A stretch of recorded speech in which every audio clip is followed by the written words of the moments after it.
Colleagues, today we mark the 10th anniversary of the murder of our former colleague and friend to so many in this place, Jo Cox. Jo was proud to be a Member of Parliament for Batley and Spen. She was dedicated to serving her constituents and was a relentless campaigner for equality, human rights and social justice. Jo's death, while carrying out her constituency duties, shocked members across the House. In my role, as Chair of the Parliamentary Security Committee at that time of her death, and since then as Speaker, I've made it my personal mission to improve the security and safety of members, their families and staff, because no member should fear carrying out their democratic duties. In remembering Jo today, I invite all the House to reflect on the words she shared during her maiden speech. We are far more united and far more in common than that which divides us. Our thoughts are with Jo's family and friends on this day. Thank you, colleagues. Order, order. We start with questions. Secretary of State for Foreign, Commonwealth and Development Affairs, Kerry McCarthy. Thank you, Mr. Speaker, and I would echo what you've just said about Jo Cox. I think her message is more important today than it ever was. Question number one. Minister.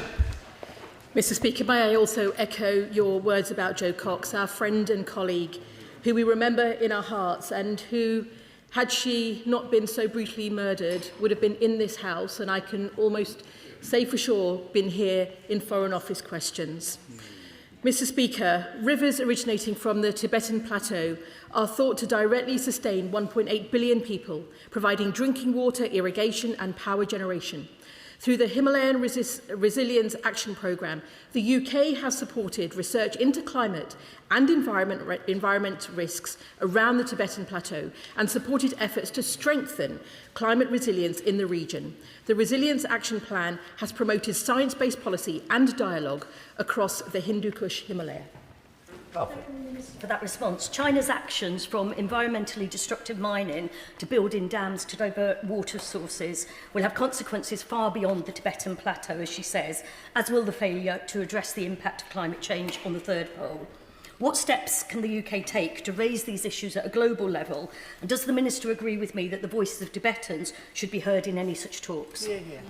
Minister. Mr. Speaker, I thank my honourable friend, and the UK continues to engage with China on climate and environmental issues. During the recent UK-China Environment Dialogue, the Secretary of State secured agreement for greater collaboration with China on ecosystem resilience, biodiversity conservation and multilateral environmental processes. Our Himalayan Resilience Action Plan is building regional resilience through nature-based solutions, tackling water insecurity, air quality management and promoting dialogue through the International Centre for Integrated Mountain Development. And as countries come together in pursuit of these solutions, it is important that affected communities are consulted. Thank you, Mr. Speaker. The Tibetan Parliament in Exile, which the Tibet APPG visited a couple of weeks ago, and we engaged extensively with them, is terribly worried that the central Tibetan autonomous region is completely closed off by the CCP for any outside access. Very little comes out and almost nothing goes in. Is she not worried about the complete secrecy in which the Chinese authorities can potentially conduct environmental destruction that has a massive global impact? Minister. I thank the Honourable Lady, and she does raise an important concern. And what I would also say to her is that we are concerned by reporting from the UN Special Rapporteurs that large-scale environmental projects in Tibet risk the forced displacement also of Tibetans from their ancestral villages. This is important that we keep these issues on our radar. Vicky Slade. Question number 2, Mr. Speaker. Thank you, Mr. Speaker. Stand and look at the shield to Jo Cox above Parliament today to just add my personal tribute to Jo, a fellow West Yorkshire MP and a passionate and committed internationalist, as well as somebody who brought communities together here at home. We think of Jo's family and especially her sister Kim, keeping Jo's legacy alive. Yeah. The US are our deepest security and intelligence ally, our biggest trading partner, our top export market, and I saw against the strength of our people-to-people relationship when I joined His Majesty the King on the state visit to mark 250 years since the Declaration of Independence. Vicky Slade. Thank you, and I regret I never had the chance to meet Jo Cox, but you're absolutely right, her sister's doing her very proud. As well as being the year the current US President was born, 1946 was the year the UK-US special relationship was formally cemented in Winston Churchill's Sinews of Peace speech and credited by Russian historians as the start of the Cold War. That war ended in the 1980s, but the relationship between Western allies and Russia is distinctly chilly again, with threats appearing close to our shores even this weekend. Mr. Speaker, I welcome the progress on the Iranian ceasefire, but over the 3 months the US and Israel have been at war with Iran, the conflict has made many people rich, and it's been reported that Russian revenue from oil and petroleum has increased by 39%. So given the actions of the US appear to be helping Russia rather than supporting Ukraine and NATO, does she share my concerns that this is causing further damage to the special relationship that's endured for 8 Well, I can say to the honourable member that, in fact, the Prime Minister is discussing at the G7 today the issues around the importance of support for Ukraine. The G7 had meetings with President Zelensky and the importance of maintaining the economic pressure on Russia. She is right to highlight the risks that Russia becomes a beneficiary from the conflict in Iran. It is crucial that we ensure that that is not the case and also maintain that pressure, which we are working with the US to do. Response. Thank you, Mr. Speaker. Can I echo your words and the words of the Secretary of State with regards Jo Cox? I'm sure everyone across the House is thinking about her today. Our special relationship with the United States is about more than just the President. It's about a deep connection with the American people. I think that's something we should always remember. I'm very proud of my Prime Minister's actions with regards to the conflict in Iran. However, would the Secretary of State agree with me that it's hugely important that we continue to have that special relationship with the United States, not just the relationship with the American people, but also American businesses like Raytheon in my constituency of Harlow? I thought for a second we were not going to get to the mention of Harlow, but finally, in the final word, I welcome that question from my honourable friend. He is right. The UK took a different view from the US at the start of the Iran conflict, and I think we were right to do so. But we also continue to have really close security cooperation and also economic cooperation between our countries, having met many of the businesses most closely involved in that relationship as part of the King's visit, and I know his businesses in Harlow will continue to do so as well. Dame Priti Patel, Shadow Foreign Secretary. Mr. Speaker, I echo your sombre words and remarks about Jo Cox, and her memory and her family are in our thoughts today. Mr. Speaker, the UK's long-standing strategic security, defence and intelligence relationship with the United States is crucial for us and to our allies. With negotiations undertaken by the United States in the Middle East in relation to Iran, can the Foreign Secretary tell the House what role did Britain play in these negotiations, given our historic links to partners in the region? Has the government seen the US-Iran agreement? And what is Britain's role in shaping future foreign policy and the security architecture in the Middle East? Foreign Secretary. Well, the Shadow Foreign Secretary makes an immensely important point. I spoke to Secretary of State Rubio on Friday exactly about the final stages of these discussions that were taking place before the MOU, the Memorandum of Understanding, was agreed.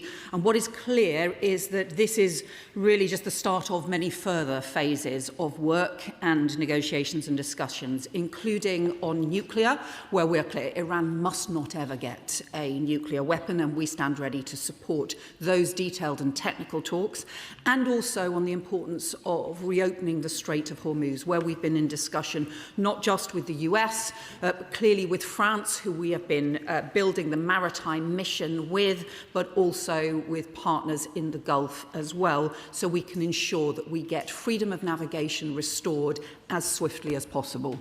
Clive Betts. Number 3, Mr. Speaker. Foreign Secretary. With permission, Mr Speaker, I will answer questions 3, 5, 9 and 19 together. The settlements in the West Bank are a fundamental barrier to peace and a flagrant breach of international law. We condemn the rising and incredibly disturbing settler violence that we have seen over the past year. And last week, I announced a new wave of sanctions to target the networks that are supporting this violence, the fourth package of sanctions against extremist Israeli settlers under this government. By Betts. I could just add a few of my words about the murder of Joe Cox. I was a friend and colleague of Joe's. I still remember the numbness and shock that I felt on hearing the news. Yeah. Quite simply, no member of this House should fear for their lives because of being able to speak out on behalf of their constituents. Yeah. In terms of the West Bank is illegally occupied by Israel. The settlements are illegal. They've been expanded with extreme violence by settlers supported by the IDF. I don't know whether my right honourable friend is aware, but in May, the Dutch government decided to ban trade in goods from the settlement. They did so because they want to put pressure on the Israeli government. In doing so, and the foreign minister made this very clear, they acknowledged that enforcement will be difficult, and they carefully weighed these matters up, but decided in the end that doing anything was better than doing nothing. Could I suggest that might be an appropriate course of action for our government? We ought to be seen on the right side of this, and finding reasons why we can't act is not right. We ought to be acting on this matter. Secretary. Well, let me respond to my honourable friend's important point. We are clear that action is needed and we are acting, and that's why this government has done more, I think, in the last 2 years on this issue than any government for many decades, because we are so concerned about settlement expansion and settler violence. And it's why we have not only had the recent sanctions against settler violence, but also we have sanctioned 2 Israeli cabinet ministers for exactly that reason, because we take this issue so seriously. But I think we also agree on the principles here that settlements are legal, no one should be profiting from them, and we do not want businesses to be trading with them or operating within illegal settlements. A number of countries have explored legal bans, but have also had challenges with them, and we are looking at what they have done. Smith. Thank you, Mr. Speaker. It's clear that there have been over 760 incidents just this year resulting in casualties or property damage and 57 deaths. So it's clear that the action we're taking so far and diplomacy isn't moving the dial. Now, I appreciate we're only one voice in the international community, but we clearly need to be seen to do absolutely everything we can to make a difference on this issue. So what will it take before the government will take further action, going further on sanctions and on settlement trade? Well, last week we did take further action and set out a new wave of sanctions. On Friday, I also went to Paris for a meeting with other foreign ministers, but also with civil society organisations and community organisations from across Israel and Palestine. Last week, with Australia and with Canada, we also launched the International Peace Fund in order to support that community-level building of the foundations of a two-state solution. And later this week, I will go to Egypt to have similar discussions, because in the end, we will only make progress through concerted international diplomacy, working in partnership, because no country can do this alone. Luke Murphy. Thank you, Mr. Speaker, and can I echo what honourable friends have said about Joe Cox? One Palestinian child is killed every week, or has been killed every week, in the West Bank since January 2025. Hundreds remain in detention and many more face significant disruption to their education. Can I ask the Foreign Secretary what steps the government is taking with international partners to improve the safety of children in the West Bank and ensure that they can enjoy an education free from violence? My honourable friend is right to raise the plight of children in the West Bank. I would also add to that the terrible plight of children still in Gaza, where there is still not sufficient humanitarian support, and that has gone backwards too. And he's also right to say some of this is about the impact of violence, and some of the targeted and ideologically driven violence against Palestinians on their own land is settler terrorism, and we should call it that. We are continuing to provide support for children in Palestine, including providing additional funding for the Palestinian Authority so they can pay the salaries of teachers and keep schools going. Alex McIntyre. Thank you, Mr. Speaker. Last week I signed a letter along with 140 colleagues to the Foreign Secretary asking the government to take further action in response to settler violence and the rhetoric used by two far-right Israeli government ministers. Over the last 2 years, I've heard from hundreds of my constituents expressing their deep concern about the Israeli government's actions in the West Bank. Will the Secretary of State commit today to banning all trade with those illegal settlements, and if not, why not? Foreign Secretary. I thank the honourable member for his question, because what is happening with the expansion of Israeli settlements, also some of the violence that has circulated in them, is this has been a deliberate attempt from some to undermine any possibility of a two-state solution, from hardliners to pursue what is actually effectively, in many areas, annexation. Illegal annexation is their intention as well. So we agree on the principles that no one should be trading with illegal settlements, and that is different from long-standing legitimate trade with businesses across Israel, which we continue to support. It is the case a small number of countries have explored legal bans, but have had challenges with them. And the most effective impact we can have on all of these issues is to work internationally with other countries to provide new energy behind the two-state solution, as we had last year. Simon Hoare. Speaker, I welcome the Foreign Secretary's use of the term settler terrorism. She is absolutely right. The phrase settler violence doesn't do what is happening quite justice. She will also be aware that the settler terrorism is often enabled, encouraged, or at best a blind eye turned by both Israeli police and the IDF. She will know the damage that terrorist activity perpetrates. Can she, if Israel wishes to remain the villa in the jungle that they always wished to be, can she at least remind her Israeli government counterparts of the importance of the rule of law and the separation of the duties of the IDF and the police when it comes to protecting the citizens of both Israel and Palestine? Foreign Secretary. Well, I can say to the honourable member that we do continually raise these issues with the Israeli government, because we cannot have, when we've seen things like the property damage, the intimidation, farmers' olive trees burned down, we've seen families' waters disconnected, we've seen mobs rampaging. It's why we have introduced the scale of the breadth of sanctions, including on organisations such as the Farmers Association, which have been supporting them, but it's why we also need to challenge any culture of impunity. There has to be accountability for what is effectively criminal acts. Andrew George. The Secretary of State has both said that she is looking at, in her response, at options, but also that she wishes to work in partnership on the international sphere as far as this is concerned. I mean, she must accept that the UK has significant history and responsibility in this region. And does she not listen to the words of her backbenchers that it is really incumbent on her to take action now, and not simply to look at things and to seek partnership, but to take action now to have real effect on this appalling continuing outrage?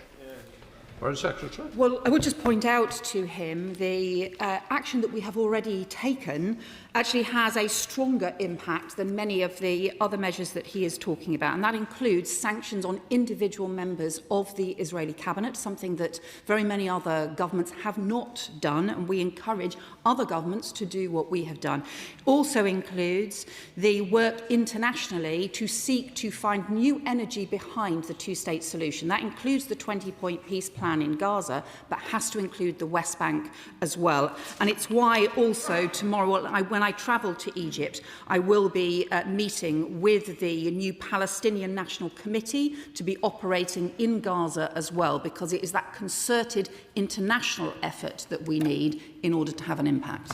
Brendan O'Hara. Mr. Speaker, last week Amnesty published a report entitled Erasing Anything Palestinian, and it shines a powerful light on Israel's ethnic cleansing in the West Bank.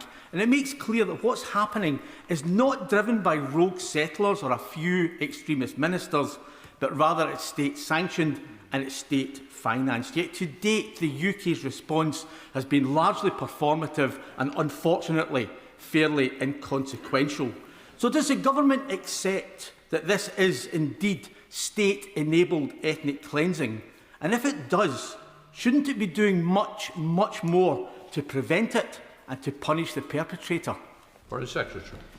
Well, once again, I would point out to him really the strength of the action where we have brought together countries from across the world and also gone further than most countries across the world.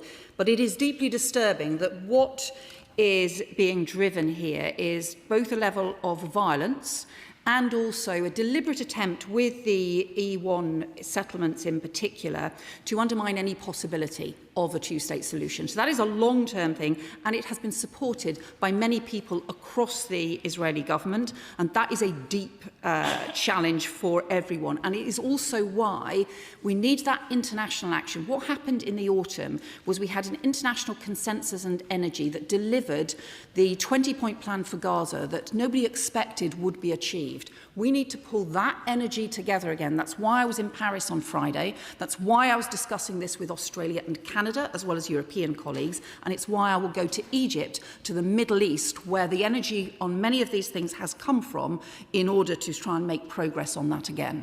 Dr. Chance. Thank you, Mr. Speaker. And I'd like to start by joining you and colleagues across the House in paying tribute to the memory of Jo Cox, and her words about seeking what we have in common and working to counter the politics of division, I think, are ever more relevant for all of us today. In relation to West Bank settlement activity, the Secretary of State set out piecemeal and entirely inadequate measures last week to address this. It was raised to her at that point that the UK would be hosting a great Israeli real estate event at the weekend. She undertook to look into it. That event took place. At that event, properties in illegal settlements were being marketed on British territory. The government has been sent the evidence about this. How is it that this government fails even to prevent the marketing of illegal property in this country and still fails to take action? The Secretary of State continues to tell us about the meetings that she's had, but what we want is leadership. The UK has a particular responsibility. Will she step up and ban trade with illegal settlements? Well, Mr. Speaker, we have been very clear that not only should no businesses be engaging in trade or in marketing around the illegal settlements, they certainly should not be doing so on UK soil. And that is why my colleague, the Minister for the Middle East, North Africa, and also the DCMS, have raised this now directly with the Advertising Standards Agency, because we take this so seriously. We have asked them now to urgently look into this and to reassure us that if there is any evidence of the advertising or promotion of property in illegal settlements at this or any other events, they will uphold the law, regulations and guidance that apply. It is extremely important that those standards are met in the UK, and that is exactly why we have raised this so seriously with the Advertising Standards Agency. Callum Miller, Liberal Democrat, spokesperson. Thank you, Mr. Speaker, and may I associate my party with your tribute to the life and work of Jo Cox and extend our thoughts to her family and to her many friends. Mr. Speaker, the prospect of a two-state solution rests on at least two essential conditions: the protection of Palestine's territorial integrity and political reform within the Palestinian state. This weekend, we saw the selling in London of properties in illegal settlements. Instead, their expansion must be reversed by cutting off their finance at source. So will the Foreign Secretary commit to withdrawing the licence to operate for any UK financial institutions facilitating credit or services for illegal settler activity? And given that President Abbas has now announced legislative and presidential elections will be held in early 2027, what measures is the government taking to ensure that those elections will be free and fair? I welcome the points that the honourable member has made. So what I can tell him is on the sanctions front, we continue to look at what further sanctions could be needed in order to address illegal settlements and also activity linked to those illegal settlements and settler violence. We are also looking at whether and where it may be needed to strengthen our overall sanctions regime, as well as looking at individual sanctions issues. And then on the issues around the Palestinian Authority reform, we do support the reform measures, including the free and fair elections, which is crucial. But we're also providing some direct funding to the Palestinian Authority, including to pay salaries, but also through Michael Barber to be able to provide expertise to support the modernisation of the Palestinian Authority, because that is a fundamental part of having a Palestinian state, both in the West Bank and in Gaza and in East Jerusalem. It's crucial. Palestine must be run by Palestinians. Gregory Stafford. Question number 4, sir. Minister. Mr. Speaker, you'll know that long before we came into this place, Joe was a good friend of mine and indeed colleague at Oxfam, and so I have to say that coming in today is particularly sad on this anniversary. But I also know that Joe would have told me to stop getting too emotional and to get on with the job, in her inimitable way, as she often did. And, Mr. Speaker, therefore, I will answer questions number 4 and 18 together with your permission. We are committed to increasing the economic pressure on Russia by disrupting the revenue the Kremlin generates from Russia's energy trade, including oil, which remains its primary means of financing the illegal war in Ukraine. And today, the Prime Minister has announced further sanctions, designating and specifying 70 individuals, entities and ships under the UK's sanctions regulations, including 20 shadow fleet vessels. Thank you, Mr. Speaker. And while diplomatic pressure on China, India and Turkey is essential, we must also do more militarily to disrupt the shadow fleet carrying Putin's oil. I pay tribute to our armed forces who this weekend boarded a Russian-linked tanker in UK waters under new government powers. But since those powers were announced in March, 184 sanctioned shadow fleet vessels have made 238 journeys through UK waters, including 94 journeys into territorial waters, without a single interdiction until now. So can I ask the Minister, what is his department doing with the Ministry of Defence and with international partners to make sure this is a sustained approach rather than a one-off?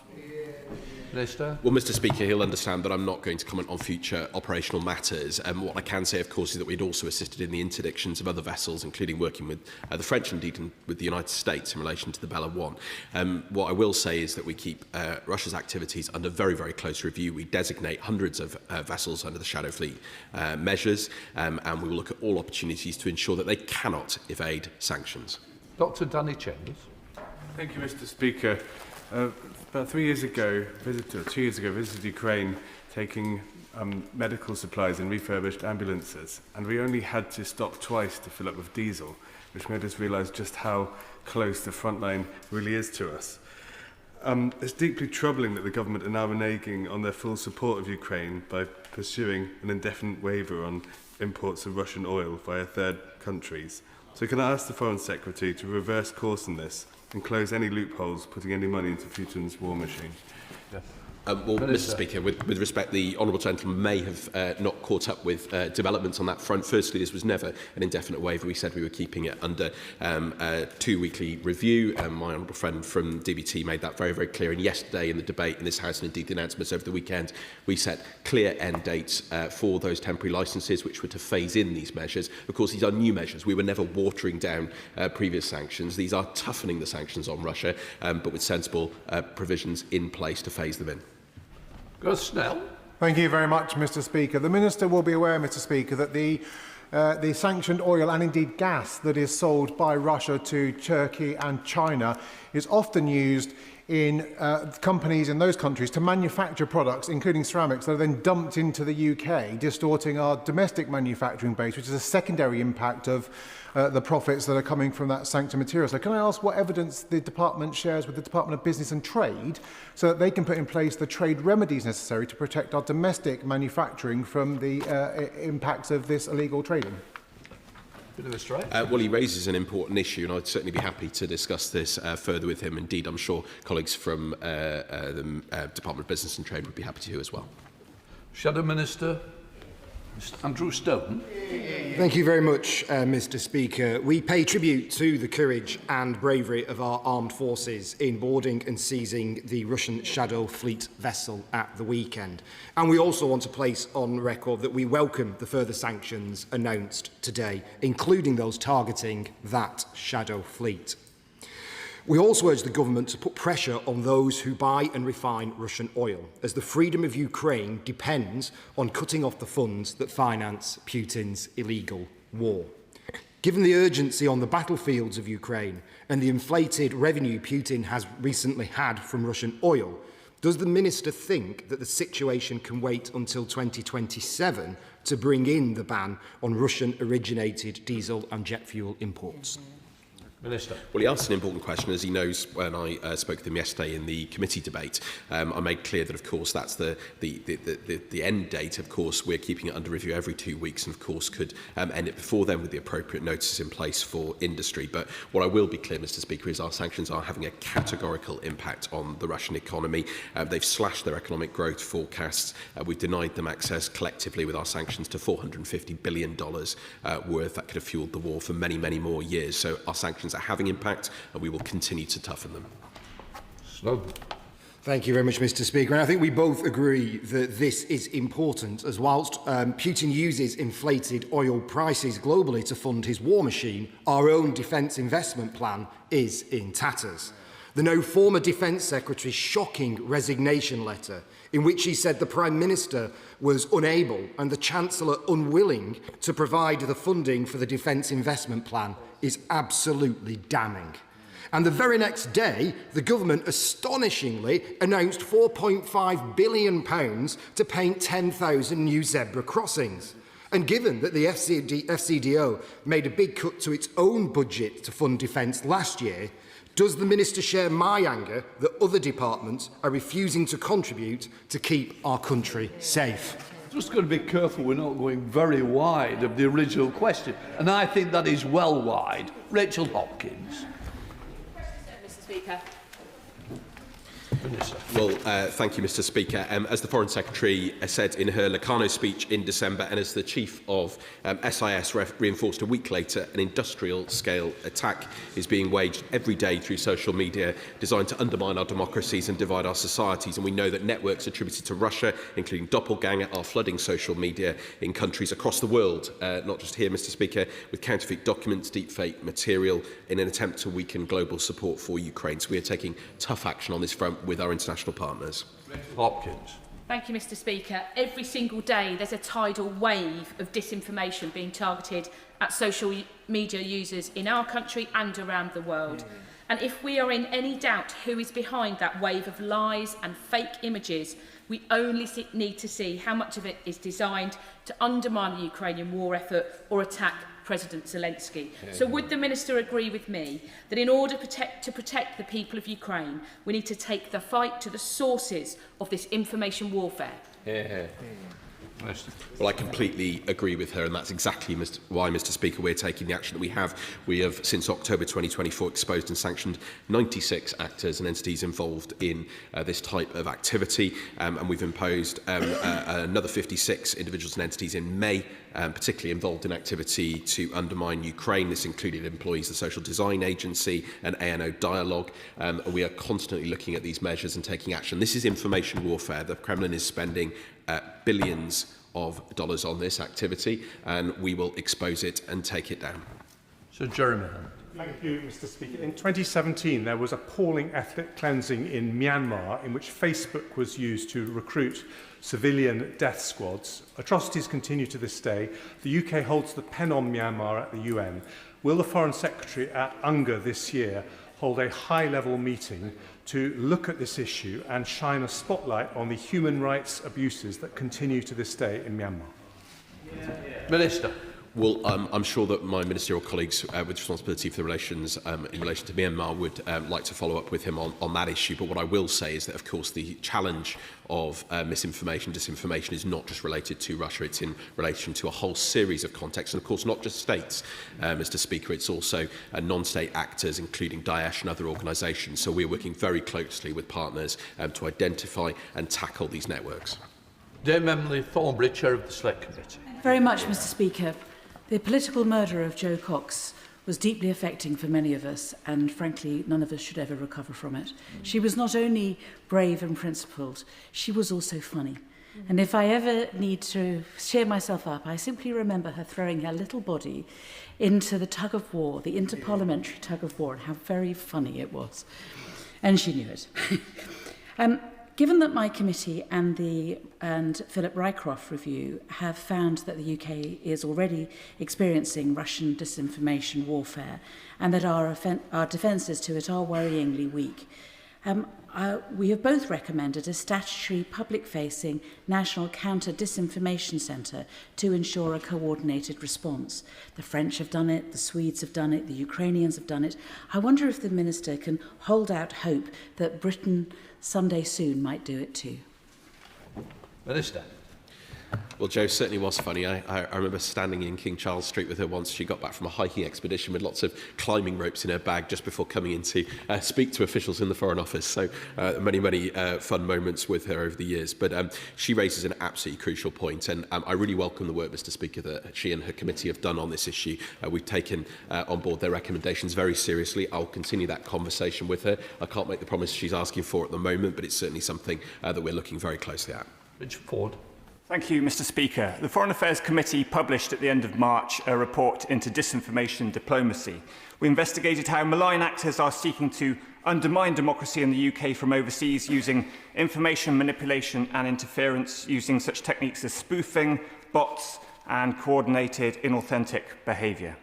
The Foreign Affairs Committee recommended that the government demand greater transparency from social media companies in relation to the algorithms that are exploited by malign actors overseas. What discussions are being had with other government departments to make this so? Minister.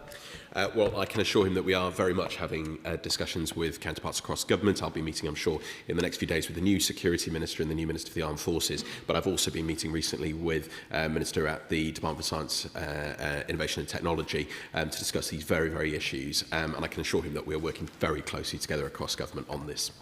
Dr. Becky Cooper. Question number 8, please, Mr. Speaker. Minister. Thank you, Mr. Speaker. With your permission, I will answer questions 8 and 15 together.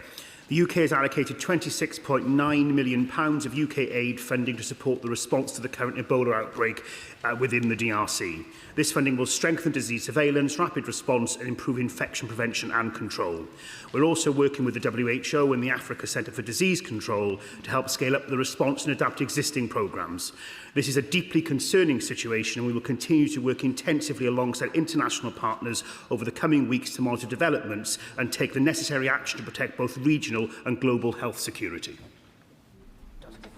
Dr. Becky Cooper. Thank you, Mr. Speaker. This Ebola outbreak now spans 29 health zones across 3 eastern provinces and is a reminder to us all that infectious diseases do not respect borders. With global health funding under significant pressure, does the Minister share my concern that we risk undermining the early warning systems that ultimately protect people here at home? And can he set out what steps the UK is taking to maintain its leadership role in global security? Start. Thank you, Mr. Speaker. Can I thank my honourable friend for a question? I'm glad to say the UK is not stepping back, and our response to this outbreak confirms that. We currently sit on the board of the WHO, the Global Fund, Gavi and the Pandemic Fund. Our investment helps maintain critical global health security infrastructure, as well as tackling other health security threats, such as the antimicrobial resistance. Our leadership is amplified by world-class research and development and is a trailblazer in the life sciences sector. Thank you, Mr. Speaker. The COVID-19 pandemic showed us how quickly infectious diseases can spread globally and the importance of acting early to contain outbreaks at source. Given that lesson, Mr. Speaker, can the Minister outline how the UK is working with international partners to strengthen pandemic preparedness through this response, including improving surveillance, early warning systems and rapid response capacity in countries like the Democratic Republic of the Congo, so outbreaks such as Ebola are contained before they pose a wider global health risk? Minister. Thank you, Mr. Speaker. And can I thank him for his question? Our immediate priority, as he says, is supporting the DRC and the Africa-led response to the Ebola outbreak. The UK and international support will also strengthen health systems so countries can better respond to future outbreaks. This includes backing government-owned surveillance systems through the World Bank and major global health organisations. It also means providing UK expertise through mechanisms such as the UK HSA's Public Health Rapid Support Team. Sir Andrew Mitchell. Thank you, Mr. Speaker, for your wonderful words about Jo Cox and for the brilliant debate last Thursday as the main business of the House. Mr. Speaker, following the Noble Lady, the Development Minister's acknowledgement that Labour's horrific development and aid cuts undermine the response to the Ebola crisis and that funding is only 5% of the help for the last Ebola emergency a decade ago, will the government make clear that these pandemics cross borders and are a serious danger to all of us unless they are contained? Is that not, Mr. Speaker, the essence of the case for international development? I thank the honourable gentleman for his question. I can confirm that the UK is leading the global response on Ebola and one of the first countries to respond with funding. I can also confirm that the Foreign Secretary is leading the charge on international funding for tackling the Ebola outbreak. And he's right to raise the concerns over international health security, and that's why the UK government is continuing to lead from the front in tackling the Ebola outbreak. Ben Matthew. Thank you, Mr. Speaker. This morning we held an informal IDC meeting with Professor Wim de Villiers and Richard Gordon of the University of Stellenbosch on the Ebola outbreak in the DRC. The University of Stellenbosch, its disease identification unit, has been involved on working on strategies to combat this outbreak, and the team commended the FCDO and its involvement so far from Pretoria, citing the £100,000 funding committed locally. They made the point that in a situation like this, being fleet of foot is vital, and to do this, much can be done locally in Africa to develop diagnostics and monitoring of the disease, and in the medium term, vaccines. Can the Minister confirm that all is being done to further support these local responses and initiatives? Thank you. Thank you, Mr. Can I thank him for his question? He's absolutely right to say there should be an Africa-led response. And it's extremely important that we listen to what African countries are telling us in terms of how we respond to the Ebola outbreak. In terms of investment on things around vaccinations, the Department of Health and the FCDO have invested £160 million in the CPIA to ensure that we are at the forefront of helping develop vaccines. If he'd like to write to me further, he's very welcome to.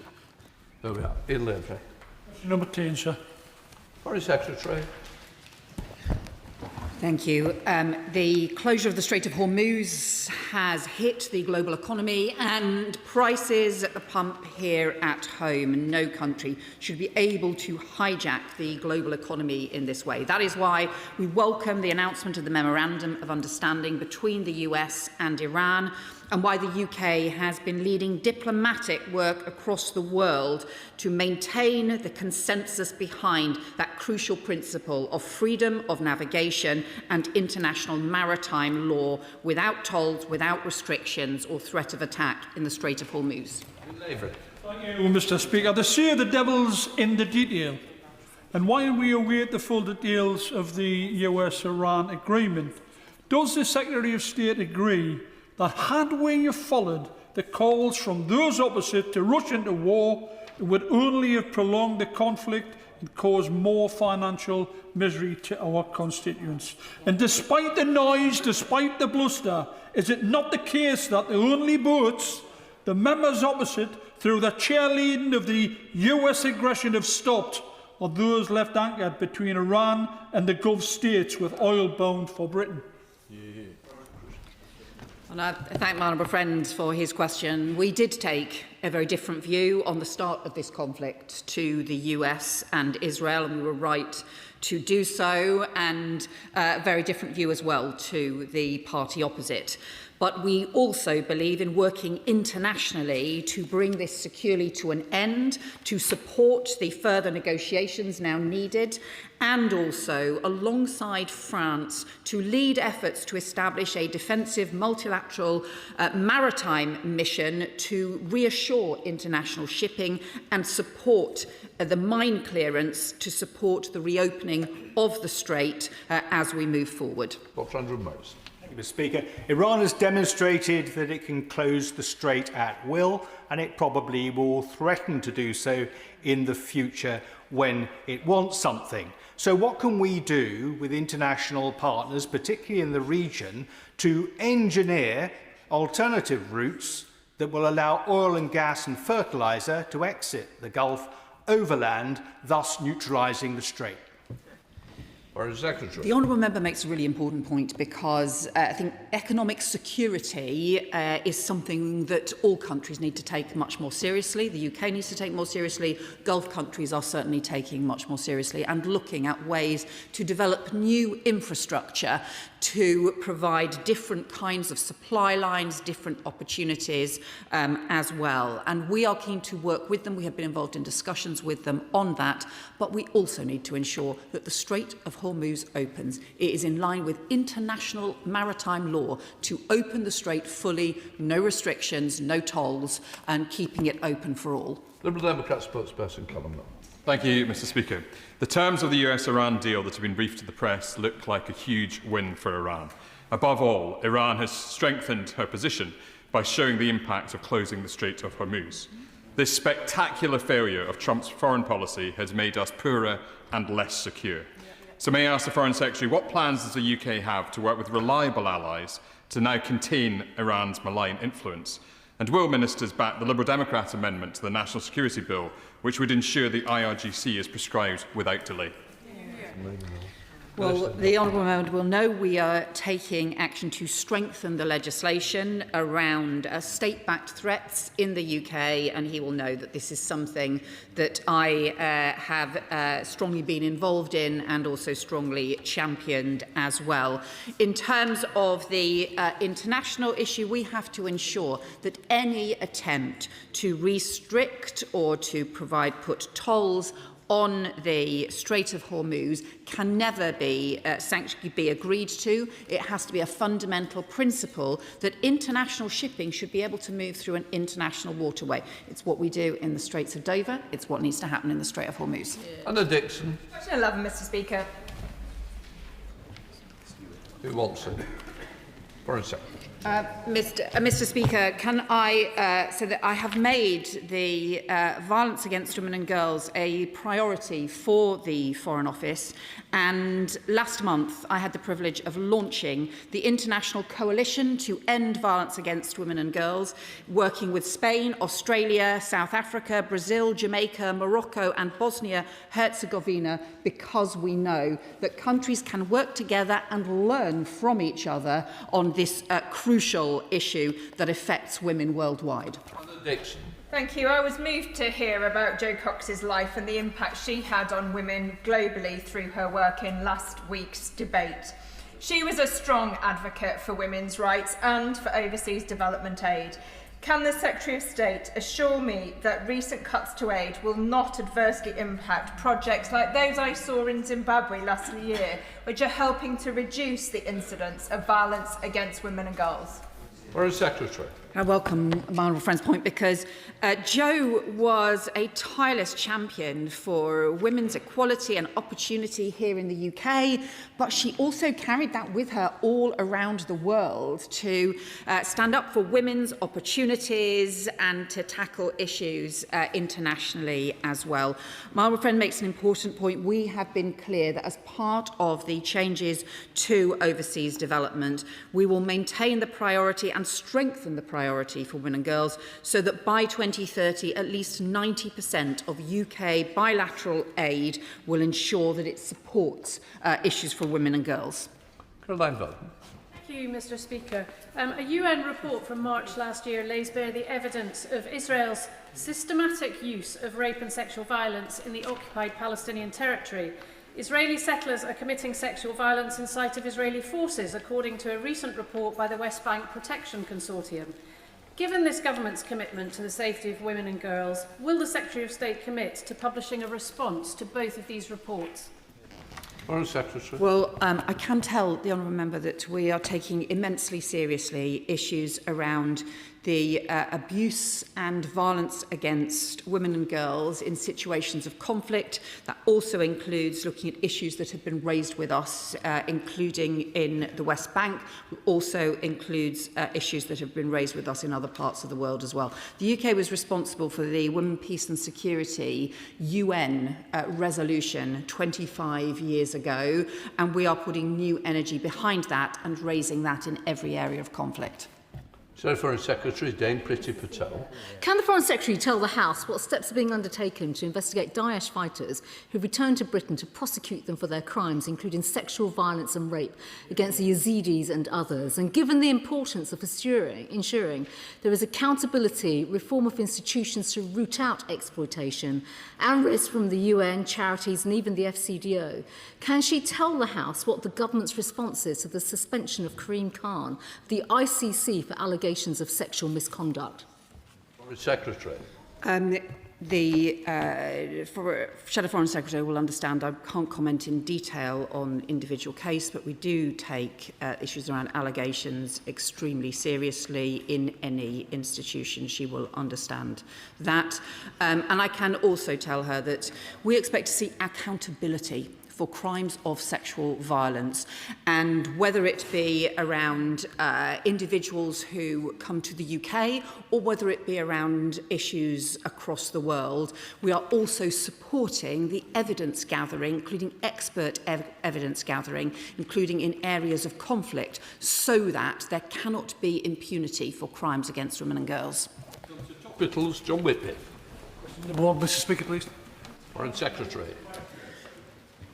Mr. Speaker, I want to formally welcome the fact of an agreement being announced between the United States and Iran. We should be clear, this is an important diplomatic breakthrough, but it is still just the beginning of further discussions and negotiations that will be important to de-escalate tensions, restore regional stability and reopen the Strait of Hormuz.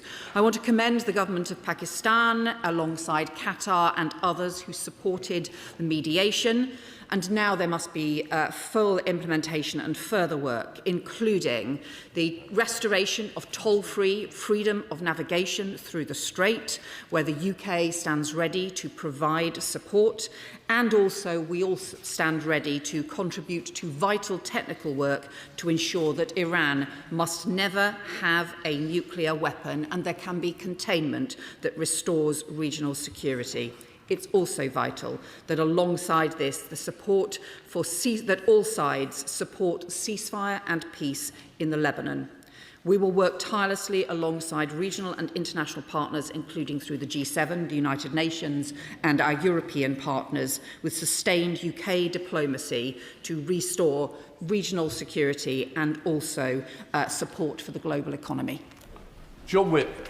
Mr. Speaker, at COP29 an agreement was reached to provide $300 billion of international climate finance annually to developing countries by 2035 to help countries pursue green growth pathways, access clean energy, reduce deforestation, etc. What steps is her department taking to ensure this commitment is delivered in full by our international partners, and will the government press for that finance to be provided predominantly as grants rather than loans to avoid increasing debt burdens on developing countries? My honourable friend is right to raise the importance of this issue. Tackling climate change across the world can also helps in those countries, but also helps us here at home as well. That's why we are supporting climate finance internationally, because we can multiply the impact we have by working through international climate finance and funds. And as well as the billions of pounds of investment that the UK will be providing, we are also mobilising billions more in finance from the private sector as well, and will continue to engage internationally with all countries so they do their bit. Can I just remind everybody we are on topicals, please.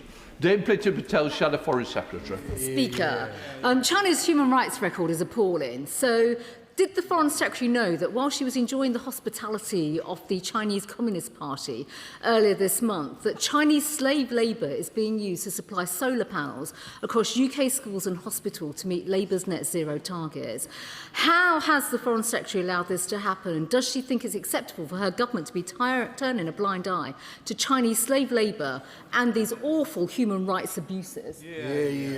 Secretary. Well, I can be clear, this government maintains high standards around our supply chains and is also strengthening action against abuse within supply chains.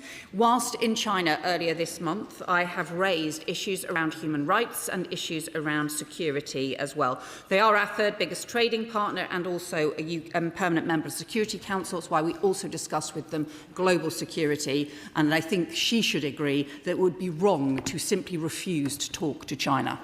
Dame Plitter. Mr. Speaker, the Foreign Secretary will know that a secret camera was found in an office block where the plans for the Chinese Super Spy Hub embassy were approved. No one knows yet where the camera came from, but it does raise serious questions for the government about their approval of this Chinese spy embassy. Can the Foreign Secretary say, is this act of foreign espionage going to be investigated? And doesn't this incident once again highlight why China must be placed on the enhanced tier of furs? Foreign Secretary. Well, the Shadow Foreign Secretary and I are both former Home Secretaries who both take any security threat immensely seriously. It's why we are also even strengthening the legislation on state-backed threats, exactly because we take security issues so seriously. She will know the UK also has plans for new embassy facilities in Beijing, because it is important that we have international standard and secure facilities in order to be able to engage, on security, and that is why we have to talk to the biggest countries in the world. Daniel Francis. Mr. Speaker, I've been contacted by members of the Tamil community across Bexley and Crayford who continue to press for accountability and justice in relation to atrocities committed during the civil war in Sri Lanka. They are very concerned regarding how the country's Prevention of Terrorism Act is currently being used to silence voices, including that of hip-hop Sanghi. So, can my honourable friend outline the measures that her department has taken to press for accountability for both the historic and current persecution of Tamils within Sri Lanka? Mr. Speaker, I thank my honourable friend for the question. We recognise the strength of feeling among diaspora communities and continue to press the Sri Lankan government bilaterally and at the United Nations Human Rights Council for meaningful progress to improve the human rights situation. This includes securing truth, justice and accountability for past abuses affecting all communities, including Tamils. And we have consistently raised concerns about the Prevention of Terrorism Act and its ongoing use, and will continue to urge its repeal and replacement in line with international law. Prime Minister Netanyahu ordered the Israeli military to seize control of 70% of the Gaza Strip in breach of the ceasefire agreement. 90% of the homes have now been destroyed, and estimates of $53 billion required to rebuild the Strip. Meanwhile, settlement expansion in the West Bank has increased by 80%, with Israeli settlers now comprising 1 in 6 of the population. What is the Foreign and Commonwealth Department doing with European allies to help the Palestinian people? Foreign Secretary. Mr. Speaker, I met with European partners and others in Paris on Friday exactly to discuss the importance of providing new energy behind not just the two-state solution, but specifically the Gaza 20-point plan. It's why we set out the International Peace Fund, but we need that new commitment because there's a real serious risk that that 20-point plan is going backwards and risk going into the ground. We need that international commitment. Luke Charters.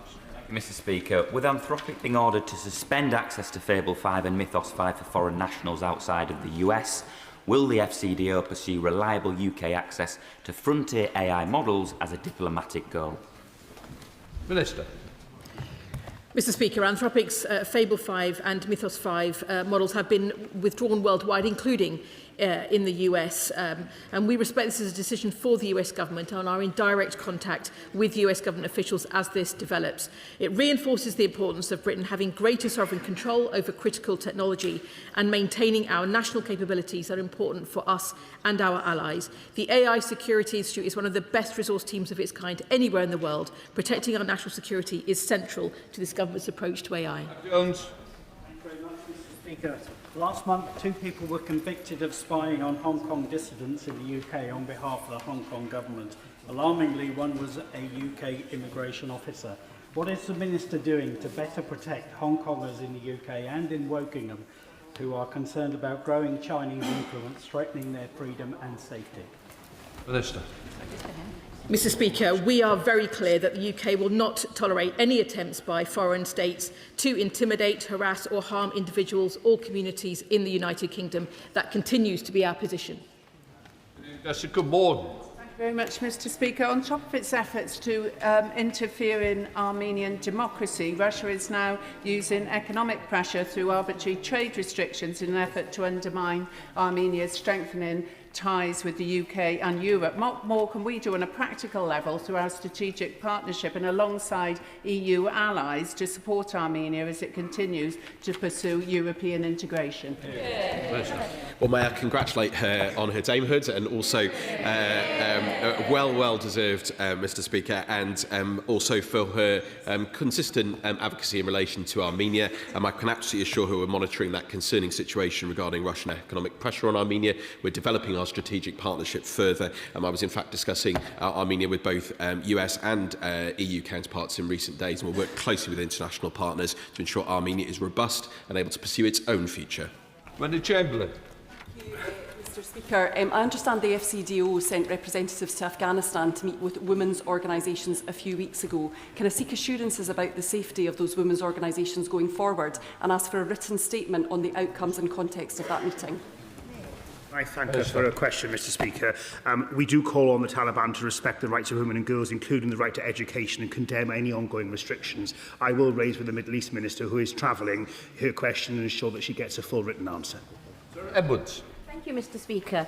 Recently, I came back with the Business and Trade Select Committee from Canada, and we were very impressed by the opportunities presented by middle powers. And last week, the Midlands had its first Defence Procurement Conference. So could I ask the ministerial team what opportunities they're trying to develop in region so that we can work with our allies to make sure that we're making the most of the business opportunities for exports?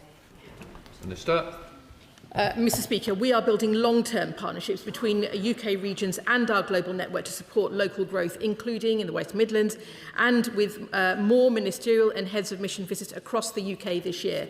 Our diplomatic advisory hub delivered with the British Chamber of Commerce is also supporting businesses to build political insight and to grow internationally, and working with DBT to make sure that businesses seize opportunities from our trade agreements. Supporting growth at home is a priority for the whole of this government.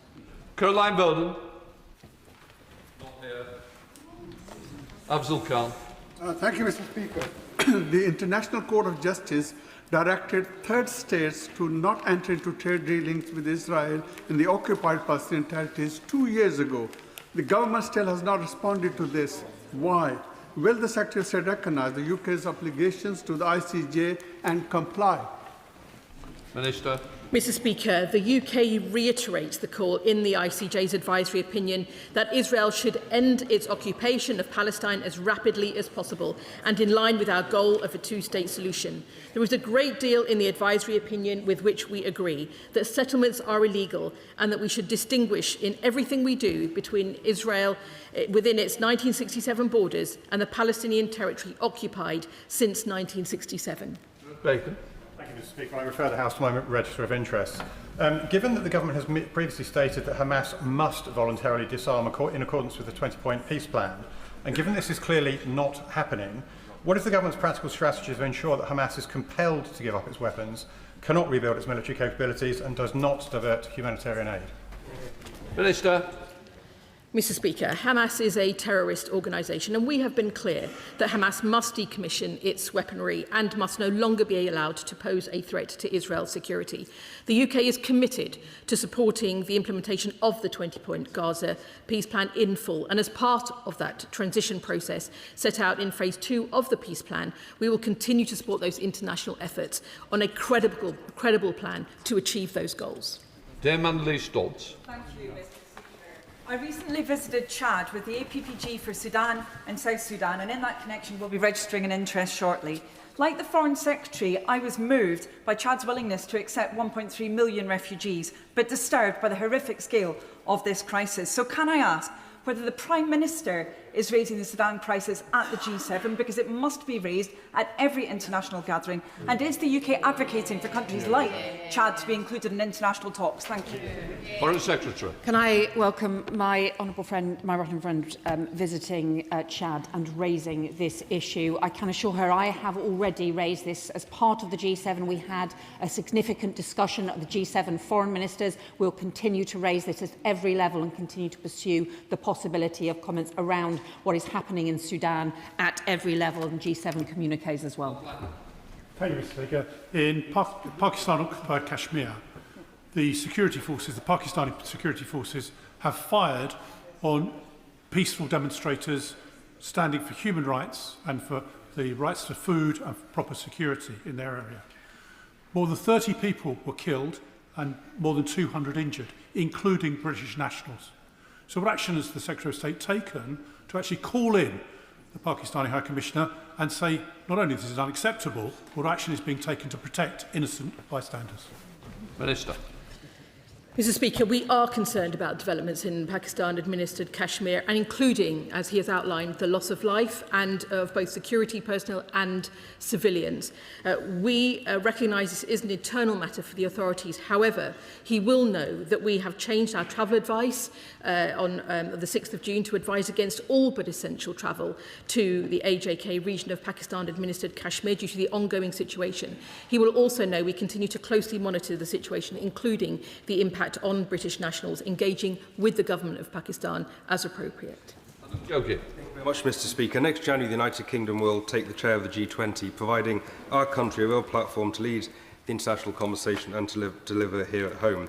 Can the Minister tell the House at this stage what our priorities will be when we take the chair and what plans we have across government to make the most of this unique position? Minister. Thank you, Mr. Speaker. Can I thank my honourable friend for his question? He's right to raise the importance of the G20 summit, not only this year, but when the UK is hosting from January. I can confirm that tackling structural imbalances, future industries, open trade, reforming global economic systems and supporting developing countries will be our focus as we move into chairing the G20. But he's right, this is a crucial moment for the United Kingdom and an important part for the FCDO, and we will be coordinating this work across government via the Cabinet Office.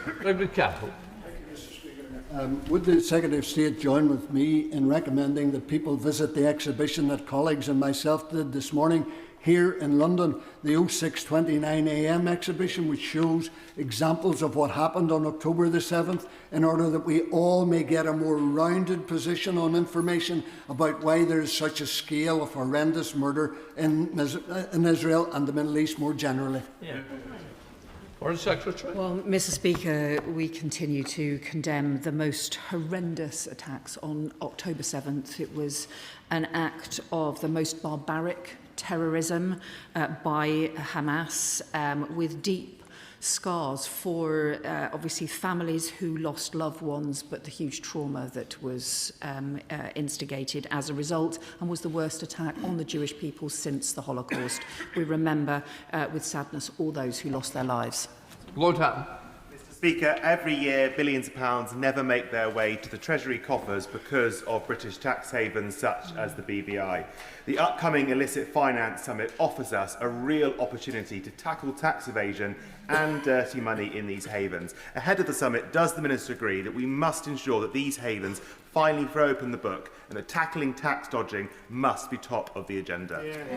Minister. Well, Mr. Speaker, the Illicit Finance Summit will convene a broad coalition to tackle dirty money globally and focus on financial transparency, property, crypto and illicit gold. The Crown Dependencies and overseas territories with financial centres have committed to upholding international tax standards, but we work very closely with them on upholding those international standards and indeed on wider transparency, including in relation to beneficial ownership.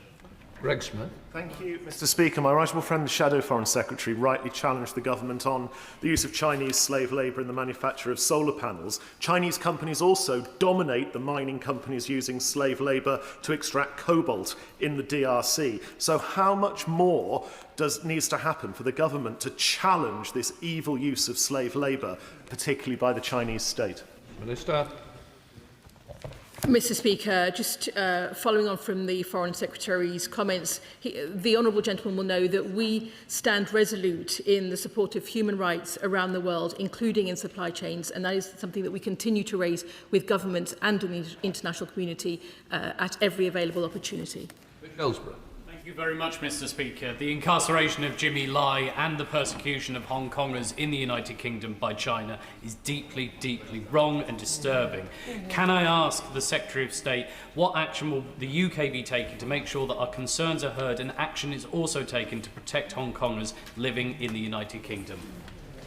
Foreign Secretary. Well, I can tell my honourable friend that I raised the case of Jimmy Lai during my meetings in China, and we will continue to raise this case because it is immensely important to us, and we believe that he needs to be released as swiftly as possible. And he will also know that we take immensely seriously the safety of Hong Kongers across the UK and will always stand firm against any kind of transnational repression. Christine Jardine. Thank you very much, Mr Speaker. It may be difficult to believe watching the football shots from America, but a great number of Scottish football fans were refused ESTAs at the last minute after they had previously been approved, costing them thousands and cancelled airfares and hotels. So can the Minister tell us, have there been conversations with the American authorities about how this has happened, avoiding it, and can she impress on them perhaps the economic loss they'll face through all those alcohol sales? Minister. Well, Mr Speaker, we of course wish Scotland very, very well and congratulate them on their success in the game against Haiti. But she raises an important point. I have raised these issues with the US government, and indeed so have our embassy in Washington. Obviously, I can't comment on individual specific cases. What I would urge all constituents to do who are travelling to the United States to the World Cup is to follow the US guidance online, and obviously, if they have any challenges, to speak to the US Embassy. Imran Hussain. Thank you, Mr Speaker. As Chair of the All-Party Parliamentary Group on Kashmir, the Foreign Secretary will know that I've written to her with the support of over 60 parliamentarians to raise concerns around the serious escalation in tensions in Azad Kashmir, including reports of bloodshed, arbitrary arrests and now food blockages. Will the Foreign Secretary reassure this House that she will use all diplomatic levers open to her to push for peace and justice in Kashmir, including the lifting of the lockdown, the restoration of all communications and the immediate resumption of peaceful table talks, at the heart of which must remain the respect for Kashmiri human rights? I thank my honourable friend for his question, and he will know how seriously we take the situation and that we continue to monitor the situation closely, including, as has been raised, the impact on British nationals, and to make sure that we continue to engage with the government of Pakistan where appropriate. It is a situation we do want to see come to an end. Martin Vickers. Thank you, Mr Speaker. Last month, along with other members of the All-Party Group for Gibraltar, I visited the ROC in order to assess first-hand responses to the proposed treaty. Could the Minister give us an update on progress of the treaty and when he anticipates it being finalised? Minister. Well, I thank him for his consistent advocacy in relation to Gibraltar. We're committed to finalising this imminently. The draft treaty text is undergoing its final legal checks, and a draft was deposited, as he knows, previously in the House within a summary on the 26th of February. We're looking forward to signature imminently, and the provisional application is expected on the 15th of July. Douglas McAllister. Mr Speaker, can I thank the Foreign Secretary for raising the case of my constituent Jagtar Singh Johal during her recent visit to India. Can she update the House if these discussions were positive, and are we any closer to securing his release and return home to West Dunbartonshire? Foreign Secretary. My honourable friend is right. I did raise this case while I was in India. I know how much my honourable friend has been championing the case of his constituent. We have raised it. There is, I think, long concern about the length of time without resolution on this case, and we will continue to raise it. Final question, Monica Harding. Thank you, Mr. Speaker. Mr. Speaker, the world has failed Sudan. We know that the international fact-finding mission has noted evidence of a genocide following the fall of El Fasher. So what is the UK doing as penholder at the UN to ensure that the belligerents responsible are being held to account and the state actors who are aiding and abetting them? Well, I can tell the honourable member I'm continuing to raise Sudan in every international forum. We have to keep a spotlight on what is the worst humanitarian crisis of the 21st century. That includes shining a spotlight on international arms flows, more than a dozen countries involved in that, but it also involves the pressure on the parties involved to agree some kind of ceasefire or humanitarian truce so that we can get humanitarian support in and start building a better future for Sudan. Let the front bench change over. Point of order comes after statements.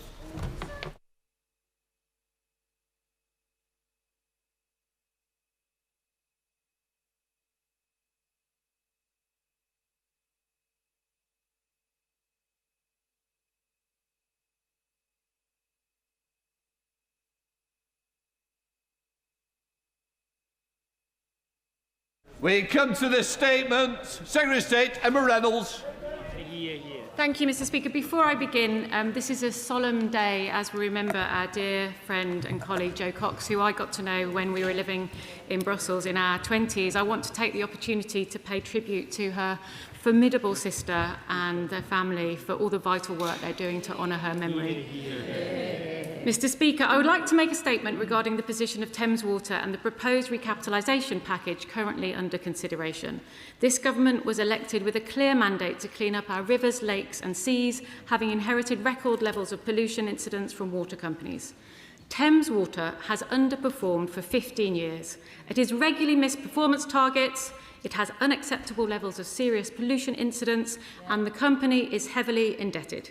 Mr. Speaker, this situation, which delivers poor outcomes for consumers and the environment, cannot continue. To fix this, over the course of the last 2 years, the company has been undertaking a recapitalisation process to seek vital long-term funding. The government has been clear throughout this period that any investor will need to have a credible and robust turnaround plan, the implementation of which must be monitored by regulators and must restore the company's financial resilience and operational performance. Ofwat, with the support of government, have been in discussions with the London and Valley Water Consortium, a group of Thames Water's creditors, regarding the terms of a proposal. On the 6th of March, the consortium presented their proposal for Thames Water to both Ofwat and government. Ofwat have been continuing their discussions with the consortium since then. Mr. Speaker, I wanted to update the House on the next stage of this process. Ofwat is currently evaluating the consortium's proposal, and as the independent regulator is responsible for making a decision as to whether to accept or reject it. If Ofwat decides to accept the proposal, this would be subject to a public consultation and a court-sanctioned restructuring process. A recapitalisation process of this size is complex and will take time. As the Environment Secretary, I have several duties as set out in Section 2 of the Water Industry Act. This includes protecting consumers, securing the proper delivery of water and sewage services, ensuring that companies can finance those services, and that statutory obligations are properly carried out. Mr. Speaker, today I can confirm that I have sent a letter to Ian Coucher, Ofwat's chair, outlining my early views on the proposal linked to my Section 2 duties. These should not be taken as, nor do they constitute a direction from government to Ofwat.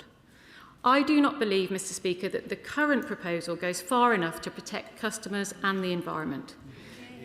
I have three particular concerns about the proposal: the unfair cost to customers, delays to vital infrastructure investments, and delays to environmental improvements. The 16 million Thames Water customers are front and centre of my consideration, and I am primarily worried about the impact on them. There is an expectation in the proposal for customers to fund and therefore bear an undue cost for investment in the company. In addition, I'm not convinced about the proposal's request to reduce performance standards and about the significant delay to vital infrastructure investments needed. This would mean delays to environmental improvements, particularly those related to wastewater treatments linked to statutory requirements, as well as to projects that are important for drinking water safety and supply. I am therefore concerned that the long-term resilience of the water and wastewater systems may not be adequately protected. Mr Speaker, the Government will always act in the national interest, and my priority as Environment Secretary is protecting customers and the environment. We will stand ready for all eventualities. Mr Speaker, I want to conclude by emphasising this Government's commitment to turning around the water sector. In under 2 years, we have taken swift, decisive action, introducing the Water Special Measures Act to raise standards, enforce accountability and make pollution cover-ups a criminal offence, banning more than £4 million in bonuses for polluting water bosses, unlocking £104 billion of private investment to rebuild vital infrastructure, and commissioning Sir John Cunliffe to lead the most comprehensive independent review of the water sector since privatisation. Together, these steps have paved the way for the landmark Clean Water Bill in the King's Speech, which fulfils the commitments we set out in the Water White Paper earlier this year and will deliver the fundamental reforms that are so desperately needed. This once-in-a-generation bill will create a single, powerful water regulator and move away from a system where water companies mark their own homework by putting in place stronger, active supervision. This will strengthen water companies' financial resilience and the long-term stability of the sector, with modernised economic regulation and new powers to drive turnaround where companies perform poorly. Additionally, the reforms will strengthen the consumer advocate to provide a more independent, authoritative voice that can challenge the system, drive improvements in outcomes and ensure customers' interests are put first. We will also improve water quality by cutting pollution at its source. Finally, Mr Speaker, we will avoid the situation we are discussing today happening in the future. Our reforms will give the new regulator powers to ensure water companies do not accumulate unmanageable levels of debt. More broadly, they will secure the long-term stability of the sector and ensure that companies are financially resilient. Put simply, our reforms will deliver better outcomes for customers and the environment. And, Mr Speaker, I commend this statement to the House. Can I first of all thank the Secretary of State for coming to the House at the earliest opportunity to update members before making announcements elsewhere. She is a shining example to her Cabinet colleagues of how this House should be treated. I now must call the Shadow Minister, Victoria Atkins. Thank you, Mr Speaker. And may I first of all echo the Secretary of State's comments and remembrance of her dear colleague Jo Cox. Her loss was felt across the House and across party political lines, and I send all of our very best wishes to her loved ones and her friends. Well, thank you, Mr Speaker, and thank you to the Secretary of State for advance sight of this statement and for briefing call on this announcement. And indeed, Mr Speaker, as you know, I've been trying for months to coax the Secretary of State to the dispatch box to explain major events within her portfolio, from their EU handover negotiations to their lack of support for farmers. And finally, she emerges into the light. We all assumed that it would be to announce progress towards resolving the many issues facing Thames Water and their customers. Instead, it is a statement about a letter to the regulator. Now, there is nothing new in this statement. There is no change in the situation of Thames Water, and still no certainty for bill payers. Thames Water has repeatedly failed its customers and the environment with a record of pollution, leakage and chronic underinvestment. The latest figures lay this bare. The company is responsible for around a third of the nation's worst pollution incidents, even as bill payers face steep increases in their bills. And these are not abstract failures.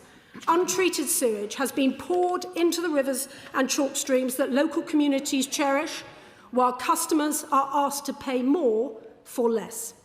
The priority now must be a financial arrangement that keeps the company afloat and protects bill payers and taxpayers. Now, whilst her government is in chaos, paralysed by the Prime Minister's weakness and the Mayor of Manchester's leadership ambitions, Thames Water continues to fail. If no deal is reached, Thames Water could collapse, again at enormous cost to taxpayers. The Secretary of State has said she does not want a scenario where customers pick up the bill for the company's failures. But when the Conservatives tried to amend the Water Special Measures Act to prevent consumers being on the hook in the event of a company going into special administration, and tried to impose a lending ratio limit on water companies to prevent this situation happening again, Labour voted it down. Why? I also remember when, under the former Secretary of State, an investor pulled out of a previous rescue deal, partly due to political risk. In other words, he had talked himself out of a deal. How is the current Secretary of State avoiding the failures of the now Secretary of State for Housing? And there are those who are urging nationalisation, a word thrown around carelessly. In fact, I think I've heard it just now, by Labour backbenchers and by Reform. None of them explain that nationalisation would be extremely costly to the taxpayer, potentially up to £20 billion, which is equivalent, to those who are wondering what that means, it's roughly equivalent to the defence funding shortfall about which we have heard so much in recent days. But there are reasonable concerns about how Thames Water's failures will be managed during the government's restructuring of the sector and the abolition of Ofwat. So please, can the Secretary of State confirm that there will be no downgrade or dilution to the existing penalty regime which has been briefed out into the newspapers? Can she set out what safeguards Thames Water will be taken to ensure that Thames Water remains fully responsible for its environmental and operational failures? How will the government ensure bill payers are not left bearing the cost of past mismanagement? And has the government offered or begun any process to recommend an alternative deal? Public trust in the water industry is already at rock bottom. Ministers have still not explained how investment in the sector will actually be paid for. Indeed, the Secretary of State's predecessor had to admit that the so-called private water industry investment, which I see the Secretary of State's repeated today, is in reality paid for by higher bills. Families already struggling with the cost of living should not become the safety net for a company that rewarded its executives whilst letting its infrastructure crumble. This is an important moment for the government to show that it can balance financial stability with strong regulatory oversight, and to put accountability and the interests of bill payers and the environment at the heart of water reform. The government must now deliver on the big promises they made during the election for the water sector. Thank you, Mr. Speaker. And can I just say, I'm always happy to receive brownie points, so thank you for what you said. Thank you, Mr. Speaker. The Right Honourable Lady rightly says that untreated sewage has been poured into our waterways. Yes, for the long years that her party was in government. When they cut the enforcement budget of the Environment Agency, moved to an approach where water companies mark their own homework, the so-called self-monitoring approach, and I find that she has some brass neck in lecturing us when we saw this series of failures under her government. The reason that we are here today, the reason that we as a government inherited record levels of pollution in our waterways was a failure by the government of the Right Honourable Lady to see what was happening before their eyes. A failure of regulation, a failure of the regulators, and a failure of the previous government. I am proud of what we have achieved in the 2 short years that we've been in power, Mr. Speaker. I am proud of the Water Special Measures Act. When did the Conservatives ever cap polluting water bosses' bonuses? Never.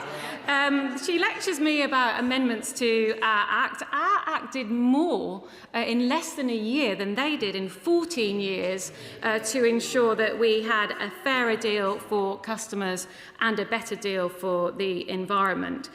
She asks about nationalisation. I would just gently say that the special administration regime isn't the same as nationalisation, and she's Yes, okay, no, I'm just clarifying for the House. I don't wish to have an exchange with her across the ballot box, if I can... dispatch box. Dispatch box. That might be at some other point.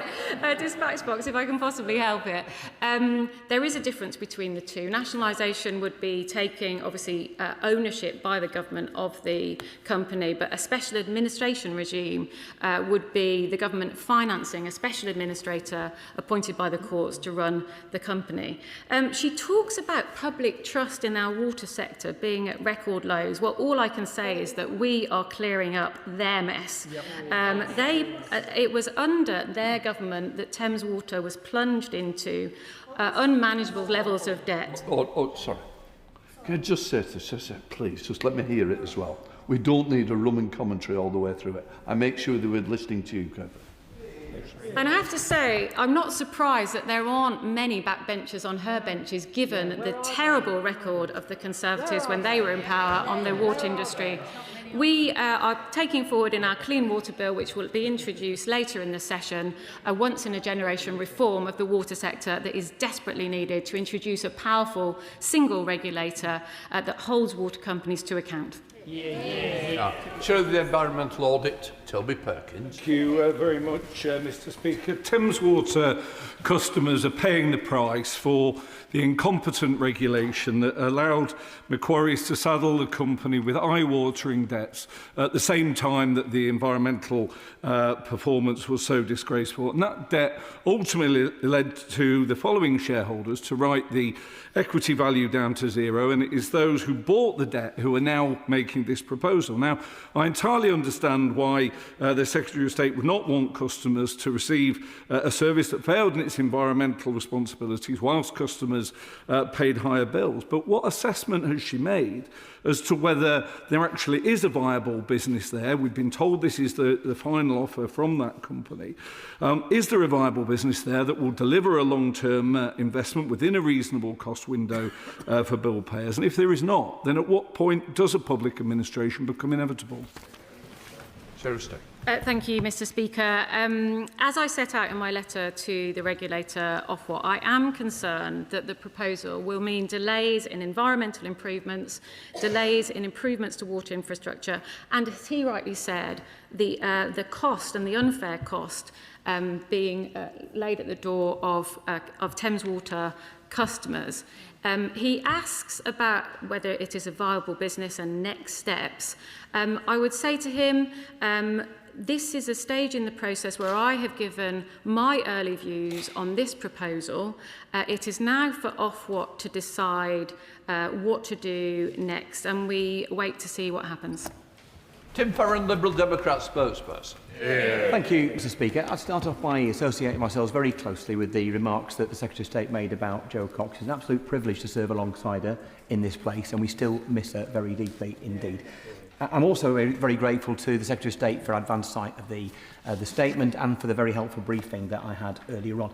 Since Conservative privatisation 35 years plus ago, £85 billion of bill payers' money has flowed out like a torrent into the pockets of mostly overseas shareholders and executives paying themselves unearned bonuses. That money could and should have gone into cleaning up our waterways, modernising infrastructure. Instead, sewage was released into our lakes and rivers and seas for 1.8 million hours last year, over 100,000 of those in the Thames region alone. Instead, 20% of our water leaks out of its pipes before it even reaches our homes. In Thames Water, even worse, it's 25% of that water wasted. And now its investors are asking for more time, for more opportunity to take the money before they inevitably run. The Secretary of State is right then that the creditors' offer is a disgrace. They get to keep making money, and Thames bill payers get to pay even more to keep them going, and they get the privilege of seeing long overdue infrastructure improvements delayed for yet another decade. Mr. Speaker, Thames are taking the mickey. The Liberal Democrats say no more and no thanks. It is clear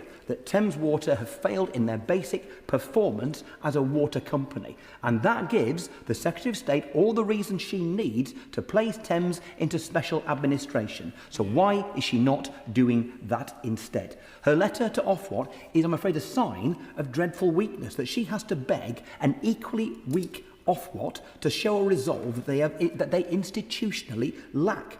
Thames have failed in their performance, so just put them into special administration and then migrate the company to a mutually owned model where the bill payers own the company and call the shots, so that investment does get made, that sewage spills stop, that water leaks cease. And by doing that, she could begin the process whereby all of our water companies are owned not by private equity and overseas investors and not by the sluggish state, but by the people. If she would do that, she would win the favour of people from Whitney to Windermere. Why doesn't she stop faffing about and do that instead? I'd like to thank him for, I think, his support for my statement today.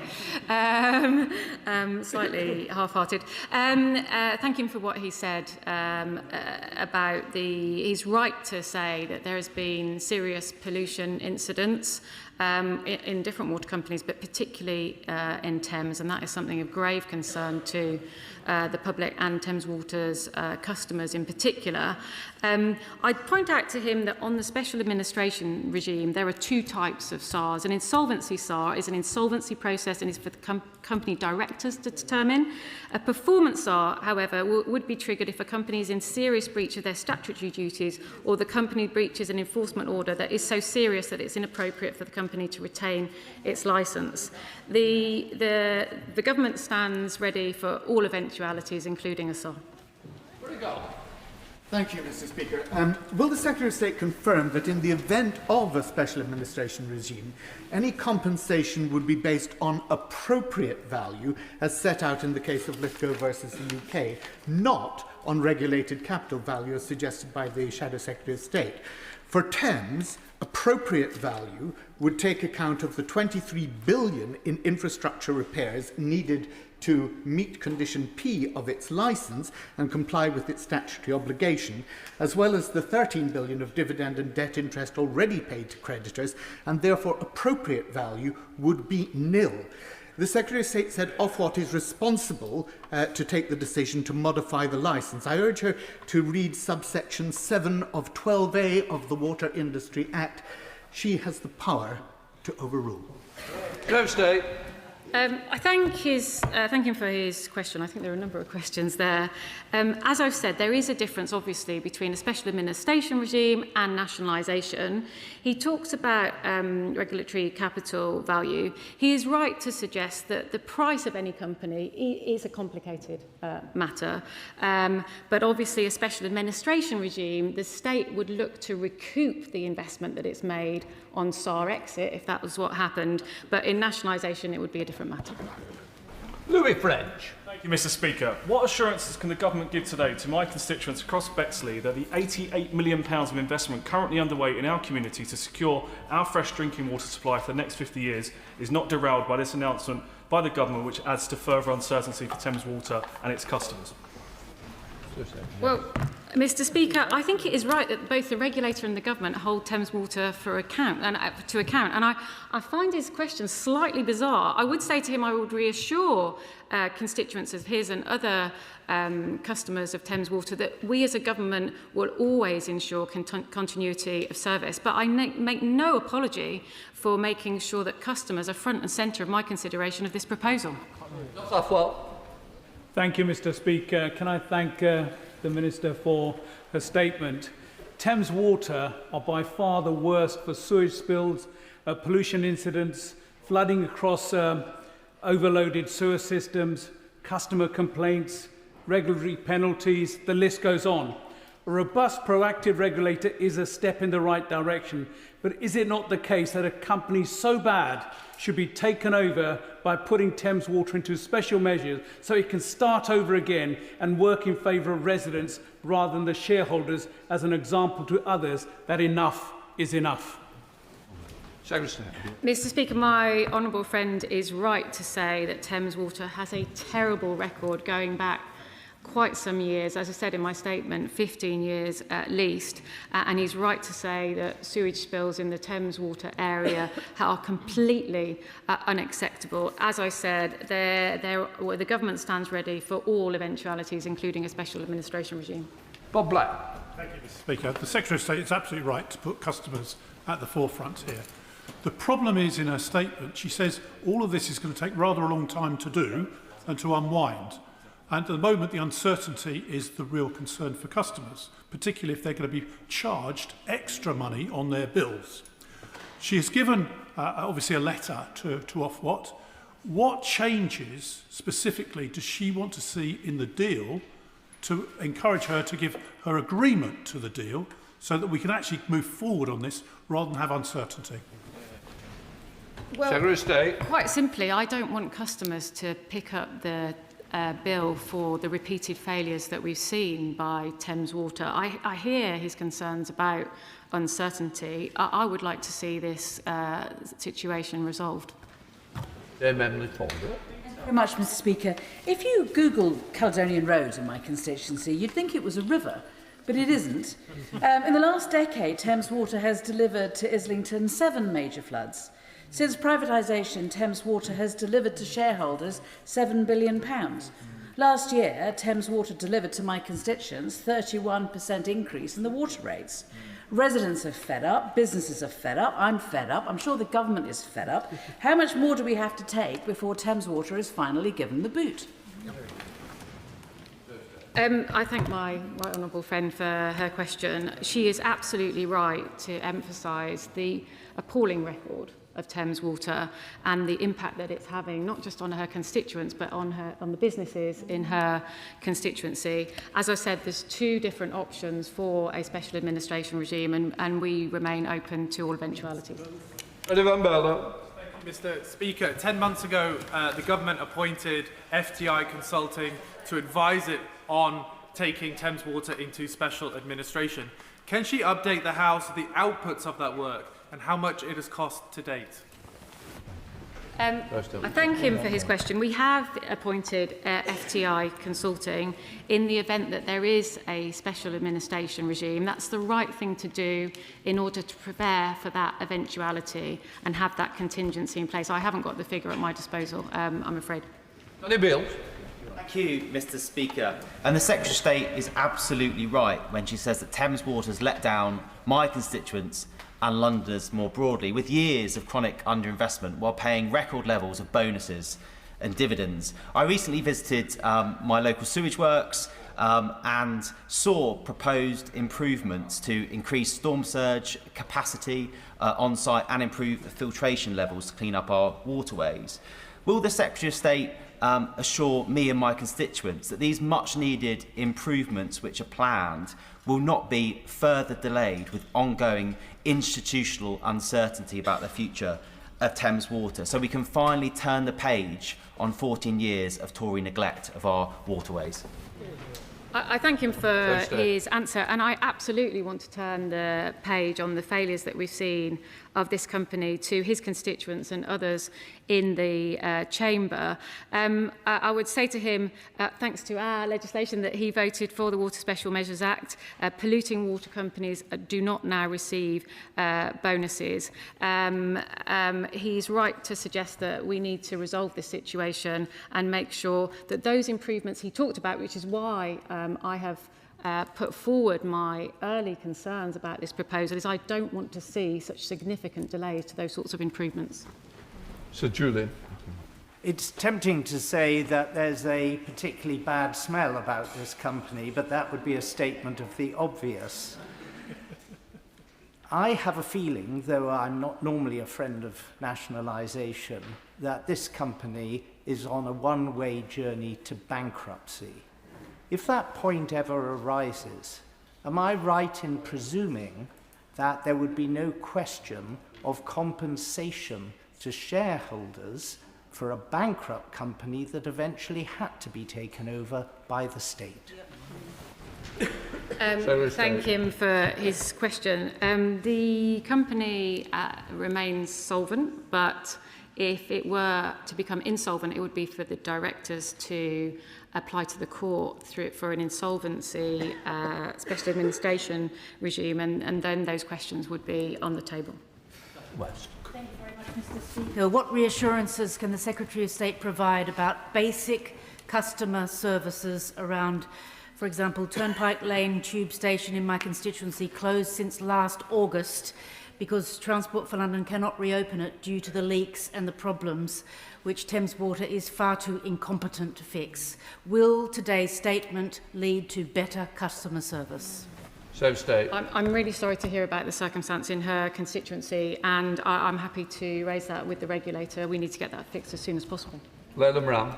Mr. Speaker, in recent months, 35,000 houses in West Oxford have had their water pressure cut by Thames Water, some as much as 50%. Veronica in Oasley Island says her upstairs shower is now nothing but a dribble and is barely usable. This isn't a service, it's a scam.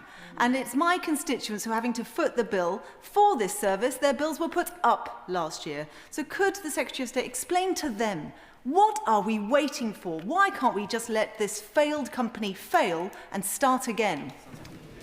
I thank her for her question, and I absolutely understand why she and her constituents are fed up with the poor performance of this company. That is why I have written to Ofwat to express my concerns. I do not want her constituents picking up the bill for this poor performance. Dixon. Thank you, Mr. Speaker. And can I thank the Secretary of State for her statement. Residents in Dartford have for far too long put up with very poor performance and high water bills in the constituency. For instance, in terms of performance, it's extremely likely that Thames Water leaks contributed to the collapse of the Galley Hill Road in 2023, resulting in Swanscombe residents being pretty much trapped in their town over the last 3 years. So it's absolutely vital, as the Secretary of State says, that the company should not have their performance standards diluted or protection from fines as a result of the deal that's on the table. So does the Minister agree that any deal must put consumers and environmental protections first, and that investors should not benefit at the expense of bill payers and vital infrastructure improvements? Yeah, I thank him for the question. As I said in my statement, customers are front and centre of my consideration of this serious issue. The Environment Agency will continue to investigate any pollution incident or any breach of statutory obligations of any water company, including Thames Water, and will continue to take enforcement action against those companies, including fines. Smith. Thank you, Mr. Speaker. I have a huge list of complaints about Thames Water across mid-Buckinghamshire, and I'm sure that list is identical for the Secretary of State next door in Wickham, and so I add my voice to the calls for real detail from colleagues on this side about the plan and not just ambition. But in the meantime, there is something that is causing Thames Water and indeed every other water company to chase their tails, and that's their inability to have a proper voice in the planning system, so that when villages like Ickford in my constituency, which already has its sewage pumped away by road in tanker because the system just can't cope, is told you've just got to connect another 90, 100, 150 properties, it's never going to work. So what action can the Secretary of State take in the meantime to ensure that this huge demand on house building and data centres in Buckinghamshire, the water companies can actually have their say and say no when they can't do it? I thank my neighbour for his question, and like him, I've had complaints about this company in my own constituency. With regard to the broader question that he raises, can I reassure him that when we bring the Clean Water Bill to the House, there will be provisions for more intense regional planning, which involves water companies, local authorities and other stakeholders, so that we can avoid the sort of situation that he's talking about. Hayes. Thank you, Mr. Speaker. My constituents have been catastrophically failed by Thames Water over many years, with major floods that have closed local businesses, constant leaks and bursts and traffic disruption, loss of supply, terrible support for vulnerable customers when that happens. This is the consequence of shocking negligence by asset stripping investors, and there is no evidence that Thames Water can recover itself or that it will ever have a credible plan to deliver. So can I welcome the Secretary of State's statement today, and can I ask her for further detail on the timescale for resolving the situation? When does she expect Ofwat to reach a decision on the offer from investors? How will she ensure that following such a decision, action is taken swiftly to bring this scandal to an end, to bring Thames Water back into special administration so that it can be run for the public good and for the good of the environment? I thank my honourable friend for her question. She's right to raise the impact that this has on local businesses as well as residents in her constituency. I spoke to the chair of Ofwat yesterday evening as well as sending the letter, and I know that the chair and the board of Ofwat are considering this proposal in great detail, and I suspect that we will hear from them soon. Richard Tice. Thank you, Mr. Speaker. Enough is enough, surely. The sight of US hedge funds picking over the carcass of Thames Water's pipe network, frankly, is revolting. It stinks. And we are seeing their plan includes $750 million of payments to hedge funds, shareholders, debt holders and bankers. It's completely unacceptable. Thames Water is bust. It is insolvent. Now is the time. Put it into a special administration. It can't meet its financial obligations. It can't meet its performance obligations. I urge the Secretary of State, get on with it, put it into SAR, and then buy it out for £1 and a good deal for the taxpayer. Well, can I welcome him to the party? It was a long time coming, I think. I don't remember any mention of the sewage crisis in the Reform Manifesto at the last election. Daniel Francis. Thank you, Mr. Speaker. And I think there's amnesia from some members opposite who forget the asset stripping that happened, which has led to the position of infrastructure failing across Bexley and Crayford and that 30% increase we saw last year. Now, we have tried every option to try and keep this company organisationally solvent, but my patience and the patience of my constituents across Bexley and Crayford is running out, quite frankly. So can the Secretary of State outline how ready we are as a government if we do need that special administration to take this company into that ownership model, because there is, I think our patience, as I say, in Bexley and Crayford has run out. I thank my honourable friend for his question, and I think you know that we have seen really poor performance over a number of years, and I absolutely appreciate his impatience on behalf of his constituents. He is right to express that. One of the problems that we've had in the regulatory regime is that the current economic regulator didn't step in and stop this company being put into a situation where it has unmanageable levels of debt, very high levels of debt. In our Water White Paper, but also in the Clean Water Bill, as I said in my statement, the new regulator will have new powers and responsibilities to ensure that companies don't get into that situation in the first place. Sarah Green. Thank you, Mr. Speaker. Communities like Chalfont St Peter have suffered appalling circumstances in recent years, including flooding and sewage bubbling up through the drains. Thames Water has promised capital investment to address these issues. So what assurances can the Secretary of State give that customers won't be asked to pay the price for years of financial mismanagement through higher bills, and that any future restructure or special administration regime won't mean those existing capital investment commitments are lost? I thank my neighbour for her question. She is right to talk about the problems in her constituency that I know very well. And can I just say to her that the reason that I sent this letter yesterday evening is precisely because of the issue that she underlines, which is that I don't want to see severe delays to this sort of capital investment that is necessary to improve the situation, as she has suggested, and I don't want customers to pick up the bill for it. Claire Anderson. Thank you, Mr. Speaker. I'd like to echo tributes for Jo Cox, who I worked with when she was at Oxfam. We miss her greatly. My constituents of Putney, Roehampton, Southfields and Wandsworth Town have been let down by Thames Water for years. Tories lost any grip of this and cut back the Environment Agency. In 2025, Thames Water dumped sewage in the Thames for over 107,000 hours. But bills are rising, and I get constant emails from constituents because there's nothing to show for it. They are paying the price. So I welcome the Secretary of State standing up for customers and the environment over this dreadful bill. What would she say to my constituents to assure them that they will not have to pay any more for this investment fund masquerading as a public service? I thank her for her question. She puts her finger on the issue here, and as I said in my statement, there are three principal reasons that I have sent to Ofwat my early concerns about this proposal, and one of those reasons is delays of the investment that we need to ensure that there are improvements to environmental performance, which I know is an issue of concern across the House, and I don't want to see customers pick up the tab for that delay either. Jeremy Corbyn. Thank you, Mr. Speaker. Isn't it clear that 30 years of the regulatory system has absolutely failed in the face of the greed and incompetence and profit-taking of Thames Water?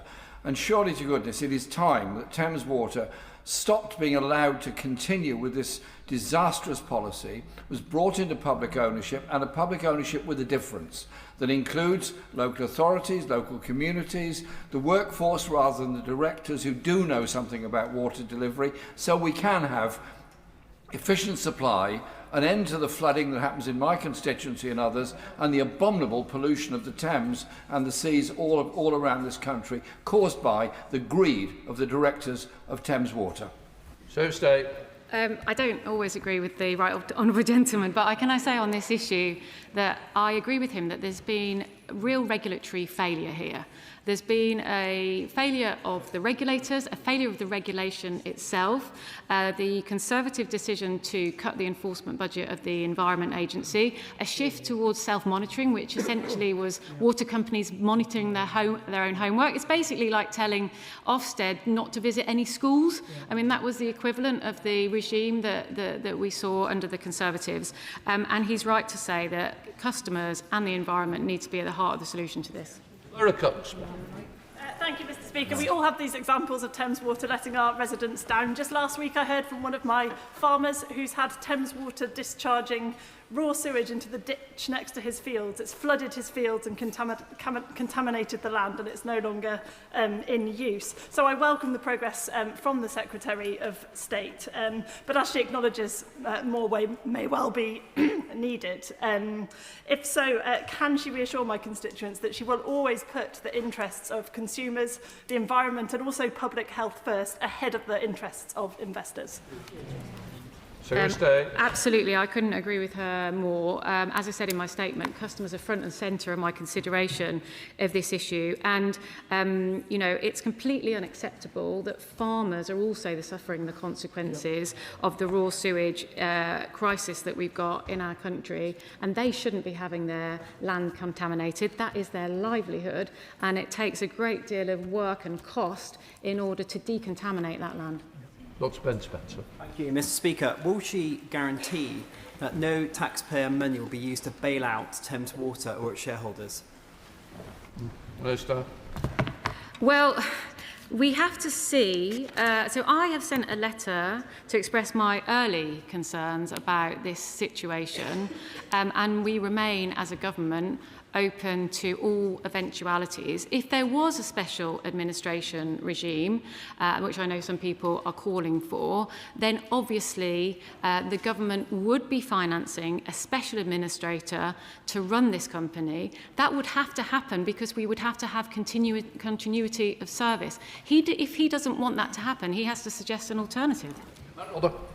Thank you, Mr. Speaker, and could I thank the Secretary of State for her statement and also for the robust way that she's standing up for residents and for the environment on this very important issue.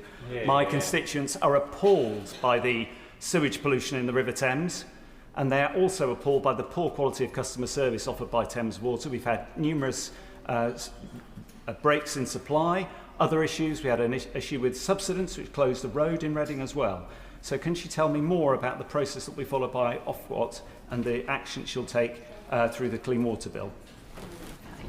I thank him for his question. And on the Clean Water Bill, the bill will introduce a supervisory regime whereby the new regulator that has more teeth will have a team of people for each and every water company, really getting a grip on the performance of each water company and holding that company to account. What we've seen up until now. As I said to the Right Honourable Gentleman, the member for Islington North, is this shift we saw 15 years ago towards a system where companies were basically marking their own homework. That cannot be right. That is not a that is not a proper regulatory system. That is just laissez-faire and letting companies get away with the sorts of pollution incidents that we've seen. Ella Maguire. Thank you, Mr. Speaker. Thames Water is in crisis. I thank the Minister for not approving this deal. It's sinking under £20 billion of debt. It's like a leaky ship that can't stay afloat. Last year, my constituents are paying on average £203 additional per year. They simply can't continue to pay the price for this failure. So when will the Minister stop pouring money into this leaky ship and put Thames Water into special administration and put everyone out of their misery? I thank her for her question and for her welcoming the fact that I have sent this letter with my early concerns. As I've said to her, there are two different ways for special administration regime. One is insolvency, which is a matter for the directors of the company and then would have to go through the courts, and another is the performance SAR. Helena Donovan.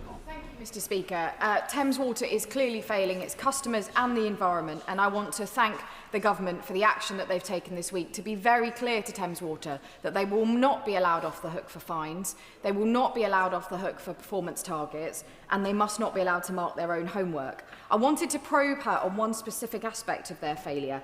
On the Environment Committee, we asked Thames how much they'd spent on all of these legal proceedings to try and avoid a special administration regime. They replied, "We estimate that our legal fees for work done in connection with our liquidity extension transaction as implemented through the interim restructuring plan at the High Court and the Court of Appeal was approximately £67.6 million. That was last June. So I'll be writing to them to ask for an update on those costs. But given that shocking amount being wasted on legal bills, almost 3% of what customers are paying in bills, does the Secretary of State agree with me that Thames Water must be spending their money on fixing broken pipes, not bonuses and not bumper legal payouts? Yes, we want the priority for Thames Water to be on investing in the water infrastructure that is needed to improve the service it gives its customers and also the infrastructure that it needs to drive environmental improvement. Dr. Ellie Charles.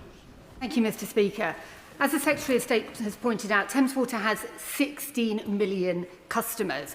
It doesn't serve them, it fails them. 16 million is nearly a quarter of the entire UK population, and they don't get any choice. This is a natural monopoly. We're all stuck with the water company that supposedly serves the area we live in. But what do customers get? Bills going up through the roof, pollution in our rivers and our seas, infrastructure crumbling. Now, the Secretary of State has nodded towards special administration in her statement, which would be an improvement on the status quo, but isn't it time to come clean with the British people, admit the failed privatisation experiment has totally failed, and to take this struggling, failing company back into public ownership where it belongs? I thank her for her question, and she is right to point out that these are natural monopolies and there is no competition. I don't think nationalisation is a silver bullet in this regard, and I just would point out to her that there are big fiscal pressures that the government is facing with regard to all sorts of other areas, but obviously we stand ready for all eventualities. It's swallowed. Thank you, Mr. Speaker. Thames Water was responsible for a third of all major pollution incidents in 2025. Now their creditors want to jack up my constituents' bills, delay improvements to infrastructure and dodge future fines. My constituents are being failed. So can I welcome the action the Secretary of State has taken today, but urge her to go even further and put Thames Water under special measures? So State. I thank him for his question, and it's because of the delays that I'm concerned about to improvements in infrastructure, to environmental improvements, that I have sent this letter to Ofwat. But can I just reassure him on one point? Certainly, in my consideration, I have never even considered the idea that the Environment Agency would let this company off any fines. The Environment Agency will continue to perform their duties in holding water companies to account, Thames Water and all other water companies to account, and enforce against them should they breach their statutory obligations. Monica Harding. Thank you, Mr. Speaker. My constituents in Esher and Walton are facing an average water bill of £658 per year, and yet Thames Water continues to fail them. Sewage is poured into the River Mole, which runs through my constituency. The wreck next to the Esher treatment works, where children play, has had sewage in it. And I told the House last week that there was sewage outside the local primary school in Thames Ditton, as well as the middle of the village. So will the government get a grip on this regulatory and state failure and put that company into special administration and create a public interest company that serves my constituents properly? Yeah. I thank her for her question, and I'm really sorry to hear about the sewage incident outside a local primary school. If she wanted to take that up with me separately, I'm happy to follow that up with her. The government is concerned about the underperformance of this company, which is why I have expressed early concerns about this proposal. And she is right to say that we need to get a solution here that delivers for customers and the environment. Justine. Thank you very much, Mr. Speaker. My residents are rightly angry that Thames Water has discharged hundreds of hours of sewage into the River Stort, one of our rare and precious chalk streams. I've raised it in this House before, and Thames Water have told me that their improvement plan won't be in place until 2028. That's clearly not good enough. So does the Secretary of State agree with me that this is the latest in a litany of failures by Thames Water? And what assurances will she give my constituents that she will ensure that the need to protect our precious chalk streams will be a priority consideration in the future of Thames Water? He's right to say that there's been 15 years of failure and the company letting down customers, businesses in his constituency. Can I just say to him that absolutely, as a member in the Chilterns, representing a constituency in the Chilterns, chalk streams are an absolute priority for me as Environment Secretary. Ollie Glover. Thank you, Mr. Speaker. The government has been very clear in its support for Thames Water's proposed £5.7 billion Whitehorse Reservoir in Oxfordshire. Given that Thames Water may run out of money within months, what assessment has the Secretary of State made of the risk that a collapse could lead to the government having to bear the cost of that reservoir? I thank him for that question. As a country, we have failed to build a reservoir for 30 years. That cannot be right. With regard to the specific reservoir that he speaks about, we will have to look at the details, but as it stands, the company is ongoing. It's a solvent company, and it should continue to complete the projects that it started. Chris Vance. Thank you, Mr. Speaker, and can I thank the Secretary of State for a statement, and can also thank my humble friend from Hertford and Stortford for raising his concerns about the River Stort, which obviously goes past my constituency as well, and I spend a number of hours running along it, so I know what a beautiful area it is, and it does need to be protected. Mr. Speaker, I can't tell you the number of people, not just in Harlow, but everywhere I go, who raise their dissatisfaction with Thames Water. I thank the Secretary of State for what she's doing to raise standards, but I am dubious that Thames Water will be able to reach those high standards. If they do not, what is she going to do? Because I know that people in Harlow do not want us to be propping up a company that puts their failures, makes their failures hit the pockets of people. I'd like to thank my honourable friend for Harlow for conveying the concerns of his constituents. Did you say Minister for Harlow? Right. Okay. I didn't quite know that we created that position. But can I just thank him for what he said? The government is prepared for all eventualities, and can I just reassure him that whatever happens, the government will ensure continuity of service for his constituents with regard to water supply and wastewater services. I'm going to take those who just got Thames Water. So, Clive Jones, I think you're Thames Water. Thank you very much, Mr. Speaker. Residents in Wokingham have endured years of sewage dumping by Thames Water and ever-rising bills, while stakeholders line their pockets. The current ownership model is unsustainable. So will the Minister continue consider our call for water companies to be mutually owned public benefit corporations, putting customers and the environment first, rather than prioritising the interests of creditors and financial institutions? I thank him for his question. Having served in the Treasury as the Economic Secretary, I worked on our plan to double the number of mutuals across the economy. More broadly, not just with regard to Thames Water, I'd be very happy to see more mutual ownership of water companies, but the question is how you get there. Mr. Speaker, the Secretary of State has made absolutely the right decision in seeking to protect bill payers and opposing giving Thames Water a free pass to continue polluting our rivers. The thousands of hours of sewage spills into chalk streams and their tributaries across North East Hertfordshire that Thames Water have continued to oversee are unforgivable, if not technically illegal. Thames Water are failing in practically every possible way. The level of incompetence is staggering, given they have 16 million captive customers. My constituents aren't interested in seeing them being given any more chances, so will the Secretary of State put an end to this unholy mess and rid us of this frank... What's the honourable member doing? Come on, Chris, you should know better than anybody. Rid us of this frankly parasitic company once and for all. I thank my honourable friend for his question, and thank him also for mentioning chalk streams, which, like our other honourable friend, is something close to my heart, given the chalk streams in my own constituency.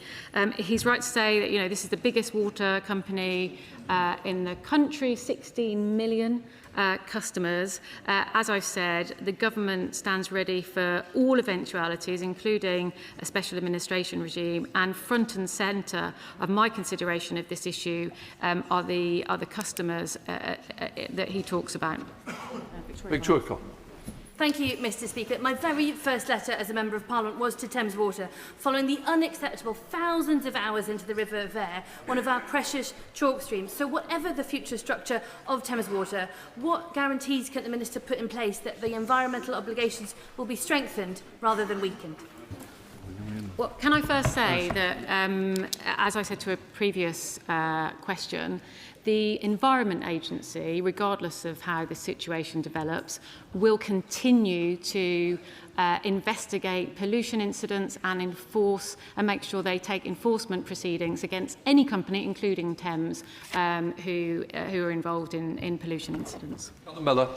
Thank you, Mr. Speaker. In March, my constituents in Northley and Ensham went without water for nearly 3 days due to the collapse of a major water pipe. They're angry that 1/3 of their bills go towards Thames Water's ballooning debt and to paying voucher funds like Elliott Associates instead of maintaining and replacing ageing infrastructure. My right honourable friend, the member for Witney, was right to challenge further borrowing by Thames Water in the Supreme Court. Does the Secretary of State now agree with Liberal Democrats that Thames Water's financial model is broken? Well, as I said in answer to a previous question, what the government seeks to do in the Clean Water Bill is make sure that the new water regulator that will be integrating the functions of Ofwat, the EA, the Drinking Water Inspectorate and Natural England doesn't allow companies to get into the sorts of unmanageable levels of debt that we've seen. Final question, Charlie Maynard. Thank you, Mr. Speaker. It's clear that the Creditors Consortium has material influence over Thames Water, as the consortium is funding the company and bilaterally negotiating with the government. Material influence means the consortium meets the defined criteria of being an ultimate controller. Will the Secretary of State now finally acknowledge this fact and work with Ofwat to enforce it? Well, can I just say that we are working closely with Ofwat. Ofwat have been talking to this consortium of investors for 2 years. The government has, through my officials, been in discussions with the consortium alongside Ofwat since November. I want to thank all the officials actually who've been involved in these discussions. We need to make sure that we find a way forward that puts customers and environment at its heart. Right, that completes Secretary of State's statement. We're now going to go to the personal statement. Right Honourable John Healey. With your permission, Mr. Speaker, I'd like to make a personal statement on my resignation as the UK Defence Secretary. Many in the media have pressed me to say more since Thursday, but I'm a proud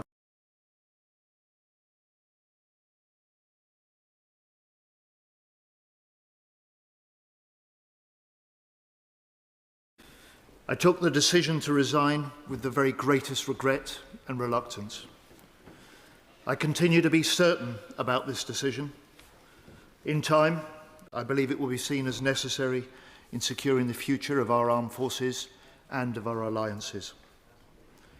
It's been the privilege of my life to work alongside the exceptional people who serve this country in defence, military and civilian alike.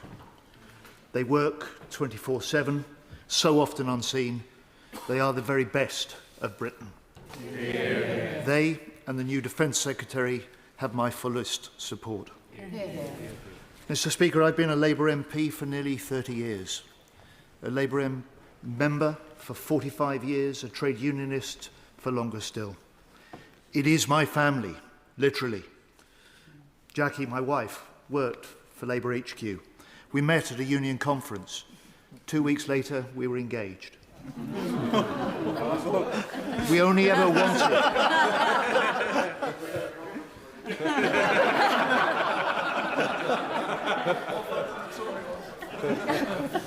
Look, we ask so much, all of us, of our partners in politics, but we only ever wanted a successful Labour government leading a stronger Britain.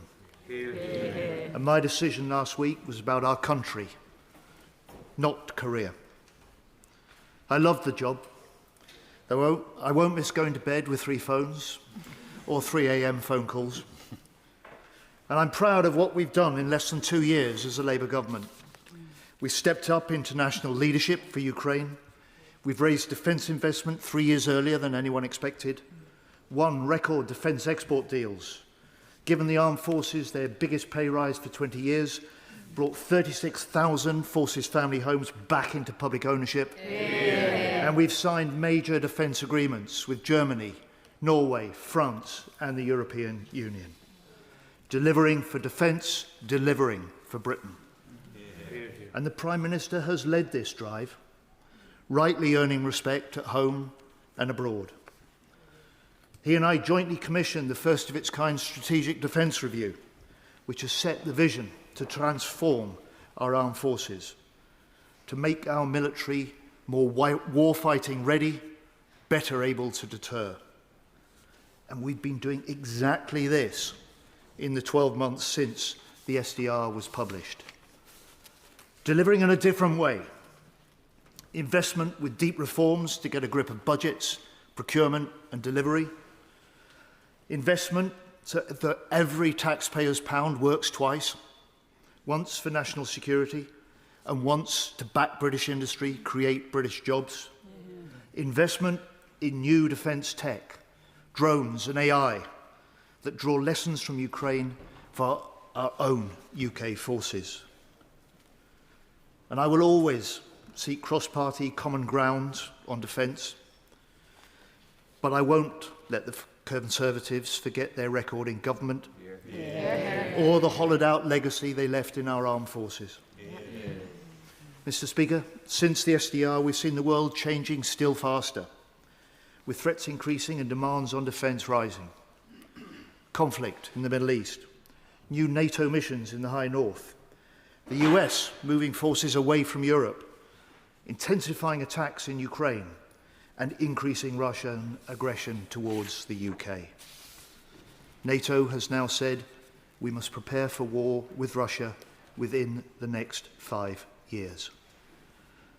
This is the age of hard power and rising threat.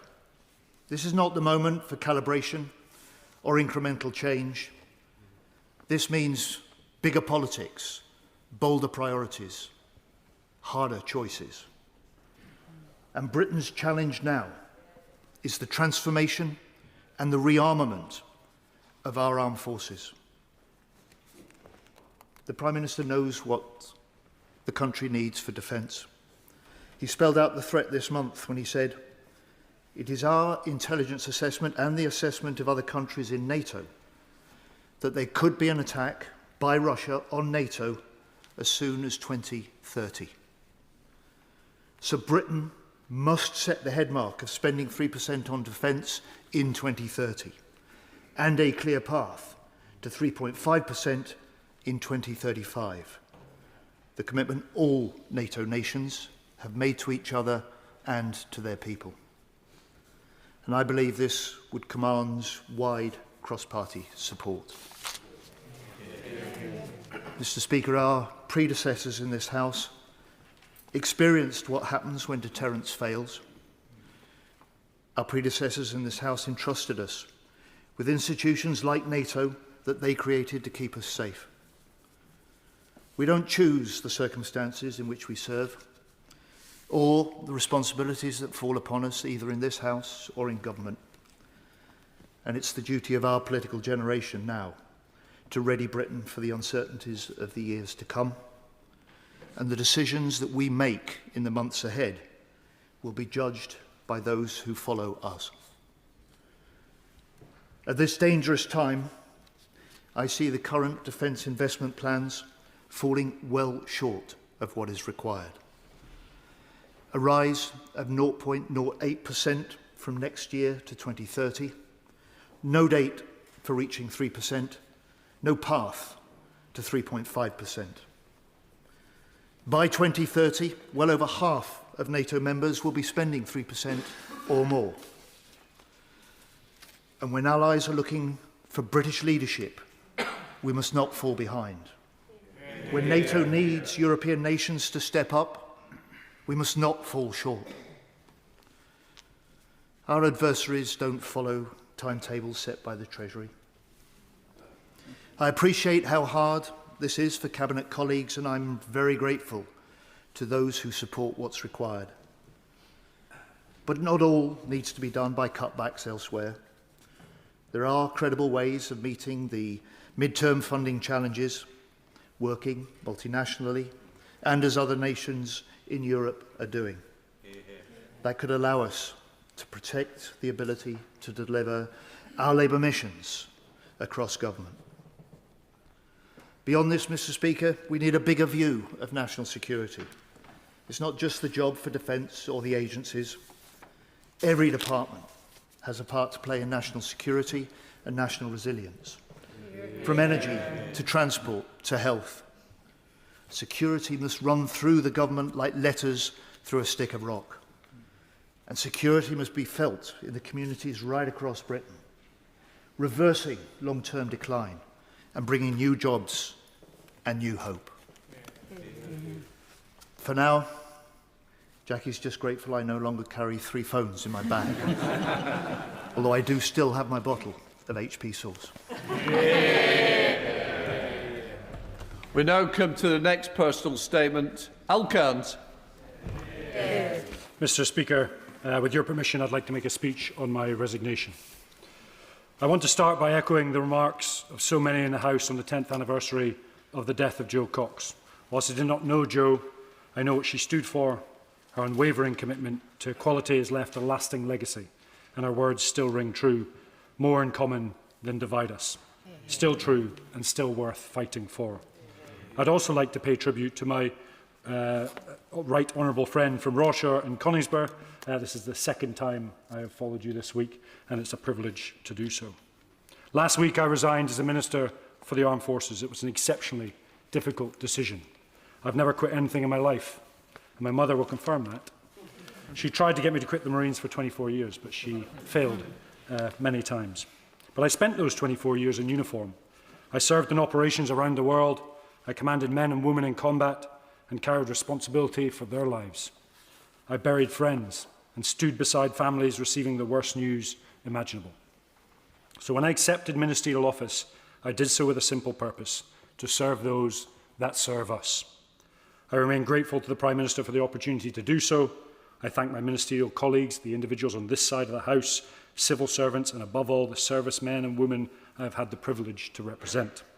But there comes a point when honesty requires action, and for me that point came last week.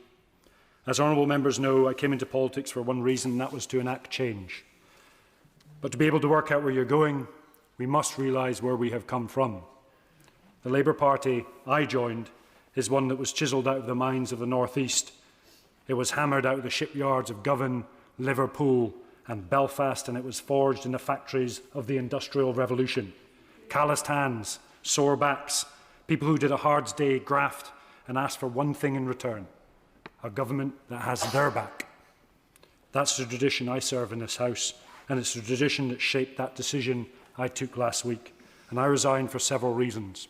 Firstly, because I no longer believed the Defence Investment Plan was preparing for the wars we are most likely to fight. The character of warfare is changing at an exceptional speed. In Ukraine, a navy without a ship has destroyed a navy. A drone costing thousands can destroy a tank costing millions. A drone can now strike 2,000 kilometres into Russia at a fraction of the cost of a fighter jet. It is not either or. It's an equitable mix of high-end sophistication coupled with low-end mass. That's the balance we must seek, but from my view, the Defence Investment Plan did not strike that balance, for various reasons. I want to give just a small example to bring that home, because it can be often lost. In a town in Ukraine similar to the same size as Hereford, in one day, there were 12,000 drones in the air. Just comprehend that, 12,000 drones in the air, and 90% of all casualties are from drones. Not the rifle, not the grenade, not the tank, not the artillery, but from drones.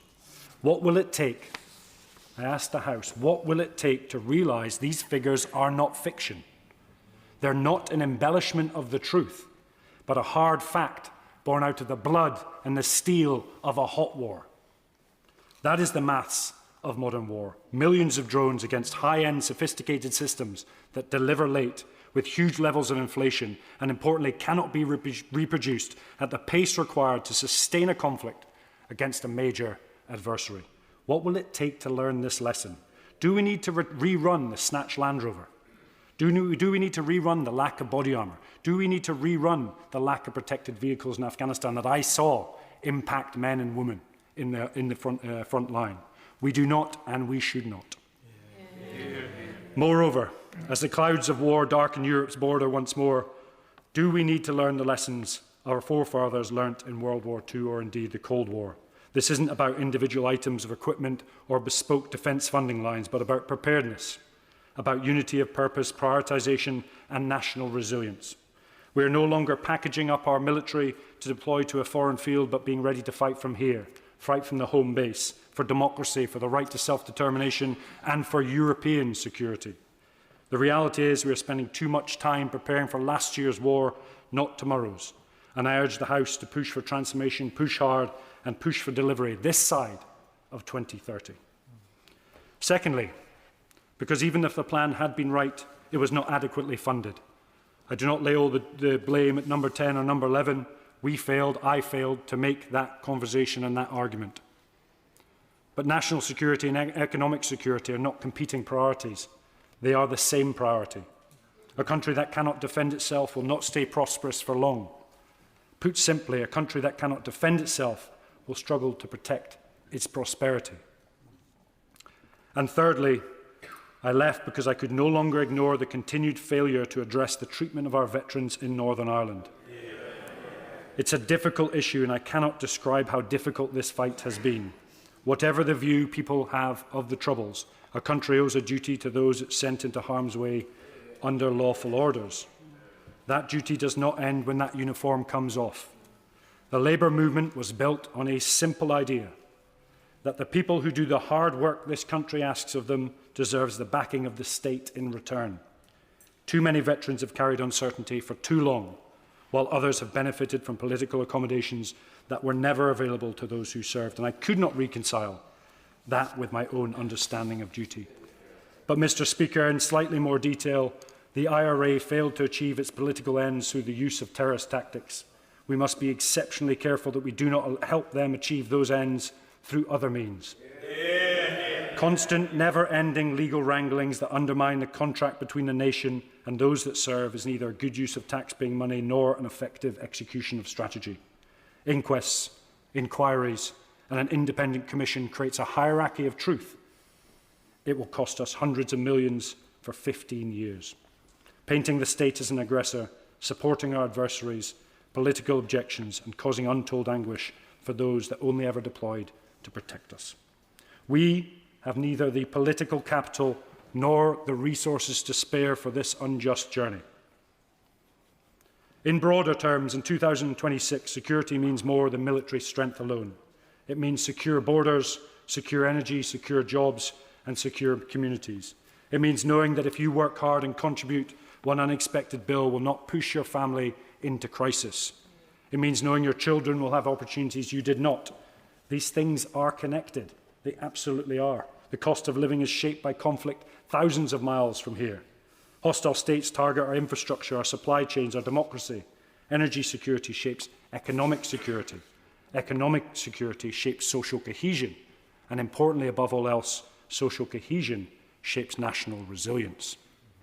The old line between domestic policy and national security is breaking down in front of us. But, Mr. Speaker, our history points the way. In 1945, Britain was exhausted. We were in debt. Our cities had been bombed. Rationing went on for years, and yet Attlee's government did not conclude that Britain could afford one priority. It built the NHS. It expanded the welfare state. It invested in housing. And it took the decision that Britain would become a nuclear power. Those decisions came from the same understanding of what this government for, what Labour is for. A country worth defending should look after its people. A country that wants to look after its people must be secure enough to do so. That is the Labour tradition. It is also, I would argue, the British tradition at its very best. But somewhere along the way, we have stopped thinking like that. We begin treating defence, growth, energy, public services and social mobility as separate conversations. They are not. They are different parts of the same challenge. Whether Britain can still provide security, opportunity and resilience for its people in a more dangerous world. That is why I ultimately concluded I could no longer remain in government. The issue was never simply a defence budget.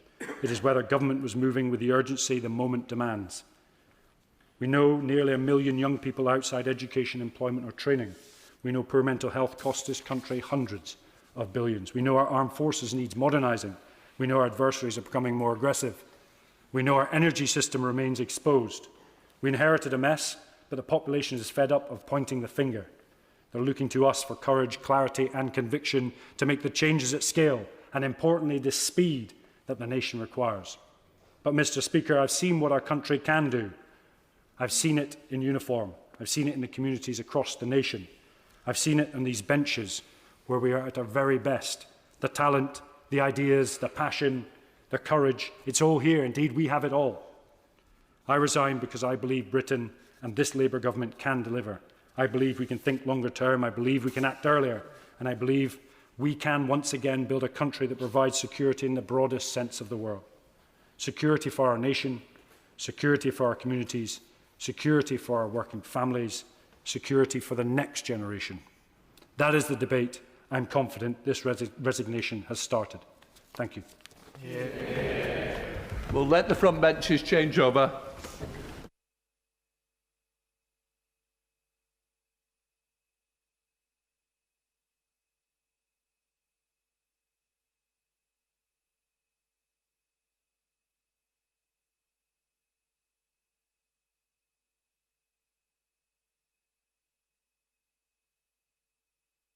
Point of order, Sarah Owen.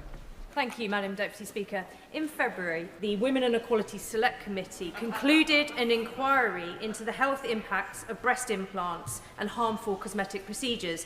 We sent our report to the Department of Health for their response on the 18th of February, expecting a response on the 18th of April.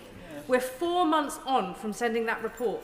The official response is now over 2 months overdue, and we are still waiting on government. Madam Deputy Speaker, I seek your guidance on what we can do to address this grave delay, which is a significant disrespect not just to my committee members and to the House of Commons staff who worked on the report, but to the victims of harmful cosmetic procedures. People like Sasha, who nearly died, who gave brave, vulnerable testimony publicly, only to be ignored by the Department of Health and ministers. I'm grateful for the honourable member for giving notice of her point of order. There is a long-standing and well-understood convention that the government responds to select committee reports within 2 months. Where that is not possible, the department should engage with the committee to explain why. I have no power to compel the department to produce a response, but the Table Office will be able to advise her on how she might pursue the matter further.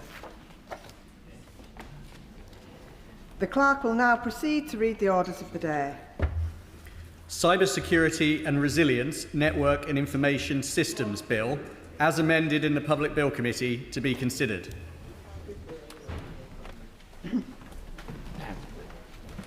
We will begin with new clause 2, with which it will be convenient to consider all other new clauses and amendments as listed on the selection paper. I call the Liberal Democrat spokesperson to move new clause 2. Yeah. As the Director of the National Cyber Security Centre said, every organisation delivering the UK's critical services relies on uninterrupted digital operations. And disruptions to these operations are not simply an IT issue, it's a national resilience issue. This is a point that the Liberal Democrats wholeheartedly support and is why we welcome the measures introduced in this bill, which strengthen existing cyber protections to enhance national security. However, as the Liberal Democrats have made clear throughout all stages of this bill, there are many missed opportunities to truly future-proof our country's cyber security, to protect our democracy, economy and national security. I therefore speak today to the Liberal Democrat amendments of this bill, which we think would truly achieve this. First of all, in the scope. Last year, we saw the costliest cyber incident in UK history, with the financial damage caused by attack on Jaguar Land Rover estimating to cost between 1.6 and 2.1 billion, a cost shared between JLR directly and its supply chain. In the public sector, cyber attacks are causing eye-watering costs too. We just need to look back to Redcar's cyber attack, which cost them a staggering £10.4 million. Yet this bill takes no consideration of the significant economic cost that such cyber attacks have, excluding both retail and manufacturing industries, as well as local government from the scope of this bill. NC4 and NC5 address this crucial gap. NC4 would bring in the manufacturing of critical transport equipment and the retail of food and essential goods, where they form a part of the large-scale distribution chain, within the scope of essential categories under this bill. That means companies like Jaguar Land Rover would finally receive the protections and their strategic importance demands and protect their supply chains too. NC5 extends that same recognition to local authorities, whose digital infrastructure underpins the delivery of services that millions of people depend on. The government's own industrial strategy recognises that sustainable and secure growth requires strong levels of cyber resilience across their economy, but their own cyber bill does not live up to this. If a cyber attack brought JLR's production lines to a halt or crippled the digital infrastructure of a council, the damage to our economy and to people's daily lives would be enormous. And these are not the only issues within the scope of this bill. Safeguarding our democratic processes must be treated as a national security priority, and here too the bill falls short. At a time when foreign interference in our elections is not a hypothetical, but a documented and growing threat, the government has chosen not to act. NC8 and NC9 would begin to change that. NC8 would designate the administration of elections and voter registers as essential services within the meaning of the NIS regulations, a straightforward recognition that the machinery of our democracy is as critical as any power grid or hospital network. NC9 would designate political parties as essential services for the purposes of cyber security, extending meaningful protection to the organisations through which the British people exercise their democratic voice. I understand that this bill is not a silver bullet for cyber security, but these amendments make a modest, targeted and entirely reasonable ask that vehicle manufacturing, food retail supply chains, local authorities, our elections and our political parties are brought within scope. And we can see the impact of the lack of action to secure online and cyberspaces by turning to online-generated fraud and scams. Fraud makes up 44% of all UK crime and online technologies, especially AI, are supercharging this. According to reporting in the Times a few weeks ago, research by Lloyds Bank found that Meta's social media sites are a starting point for 76% of purchase scams in the UK, with the value of losses to the UK customers estimated around 66 million in the last year alone. Not only does the government's fraud strategy completely overlook the role of social media giants and big tech in the proliferation of online scams, but this bill fails to explicitly address the risks that fraud and scams pose to critical infrastructure and organisations. This is especially striking considering the government's official statistics on cyber security breaches, showing that phishing attacks, aka scams, remain the most prevalent type of breach or attack by far in the UK. Amendment 1 would change this, amending Clause 8 to explicitly add risks arising from fraud to the list of security threats facing relevant digital services so that they can identify and manage these threats. That's also why the Liberal Democrats are calling for social media giants to be financially liable for scams originating on their platforms, for an online crime agency to tackle these issues and standardise AI labelling. And we must not forget that these threats do not fall solely on large institutions and critical infrastructure. Small and medium-sized enterprises are on the front line of cyber crime, disproportionately targeted and too often without the resources or expertise to defend themselves.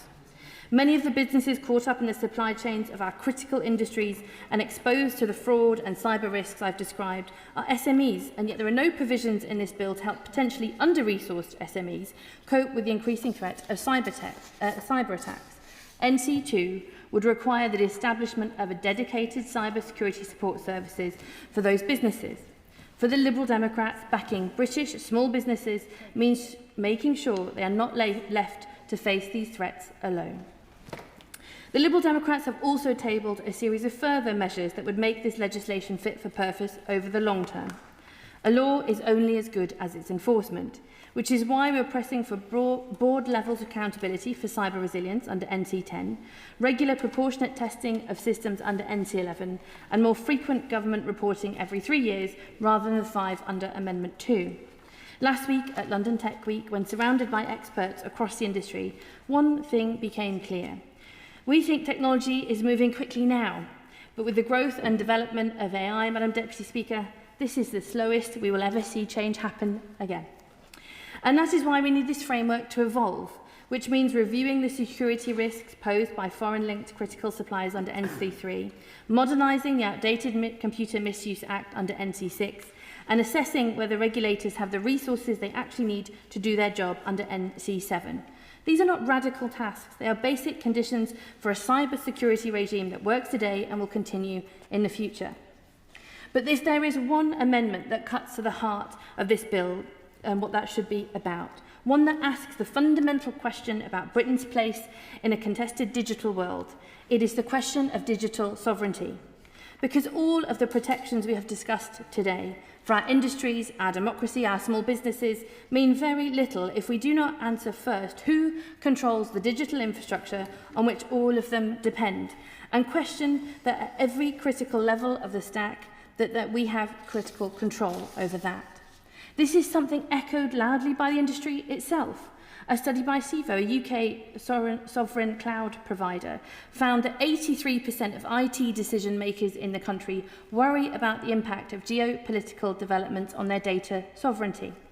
And when you look at the numbers, it is not hard to see why. Around 55% of central government organisations report that over 60% of their estate is on the cloud, and the vast majority of that is with just 2 providers, both of them American.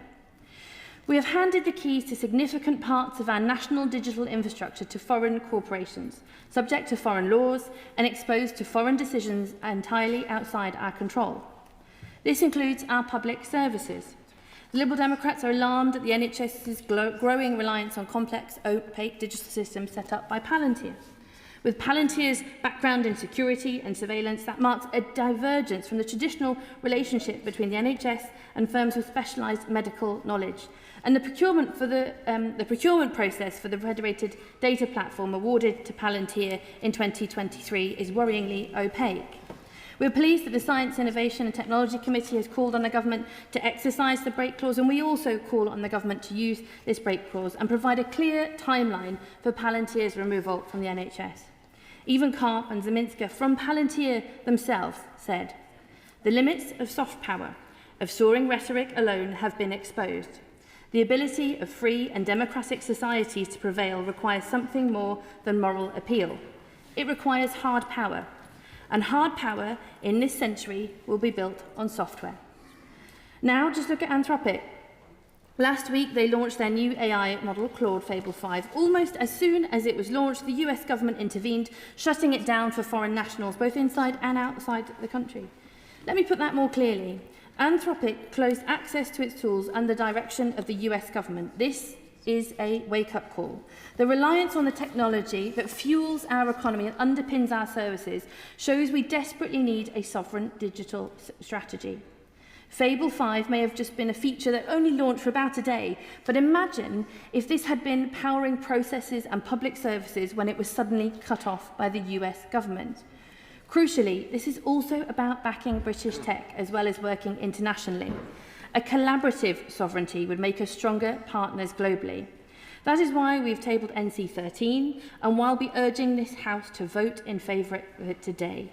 This new clause would require the government to establish a digital sovereign strategy, one that sets out clearly how ministers will assess, manage and mitigate risk to the security and resilience of our critical systems, and one that places British tech procurement at its centre. Do the honourable member give way? I'm happy to give way. Thank you. I do thank you for giving way, and I recognise the importance of sovereignty, but there are real challenges. So if the member considers something like Taiwanese chips, how would we deal with their prevalence in our tech market? I thank the honourable member for his question, but I think this is why we need a strategy. We need to be clear about what priorities the government is making in terms of procurement. We've heard from the National Audit Office that it's often cost, but cost at what cost? What actually do we value when the British government are looking at their suppliers? There has to be a real strategy around that, and that conversation has to be had so that direction is clear, whether it's hardware, software. And of course, working internationally is vital, but being clear about what is important for us, especially in that tech stack, is also an important question. And that's the thing. It is about our security, resilience, but also our economy. To strengthen those developing technology as well as using technology, it's about working together internationally, knowing we have the resilience to look after and to trade our technology stack. I will give way. Thank the Honourable for giving way. And it is about our security, it is about our cyber security, it's about our resilience.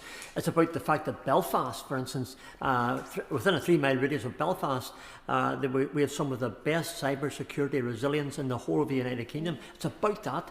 It's about the 2,750 employers. It's about the £258 million direct GVA. So does the Honourable agree? As well, in relation to our amendments, I think we've got to also recognise that powerhouses like Belfast must be fully integrated into our national cyber strategy. Does the Honourable agree with that? And will she put on record that that's the sort of things we should be aiming for? I thank the Honourable Member for his intervention.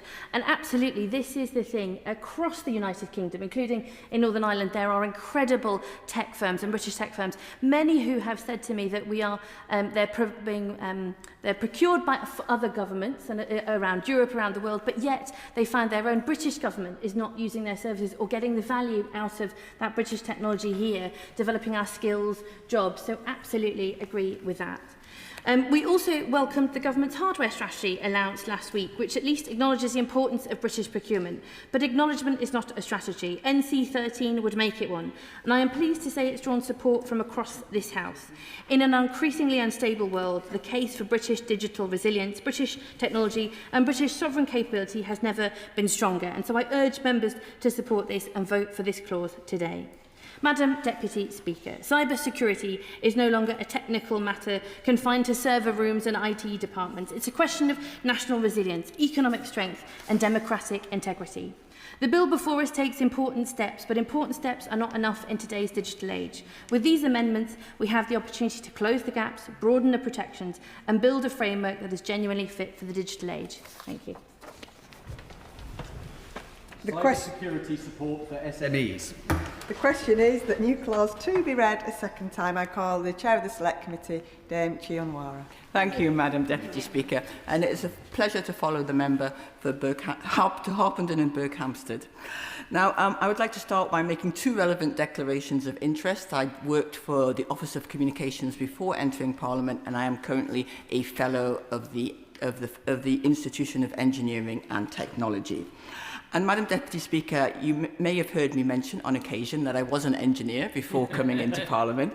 And as such, in 2010, I was desperate for issues around technology to come up in Parliament, a subject I actually knew something about, but they rarely did so.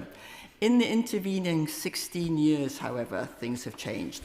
And now technology issues such as online safety, such as Wi-Fi on trains, such as sovereign technology, such as InfoWars are raised regularly.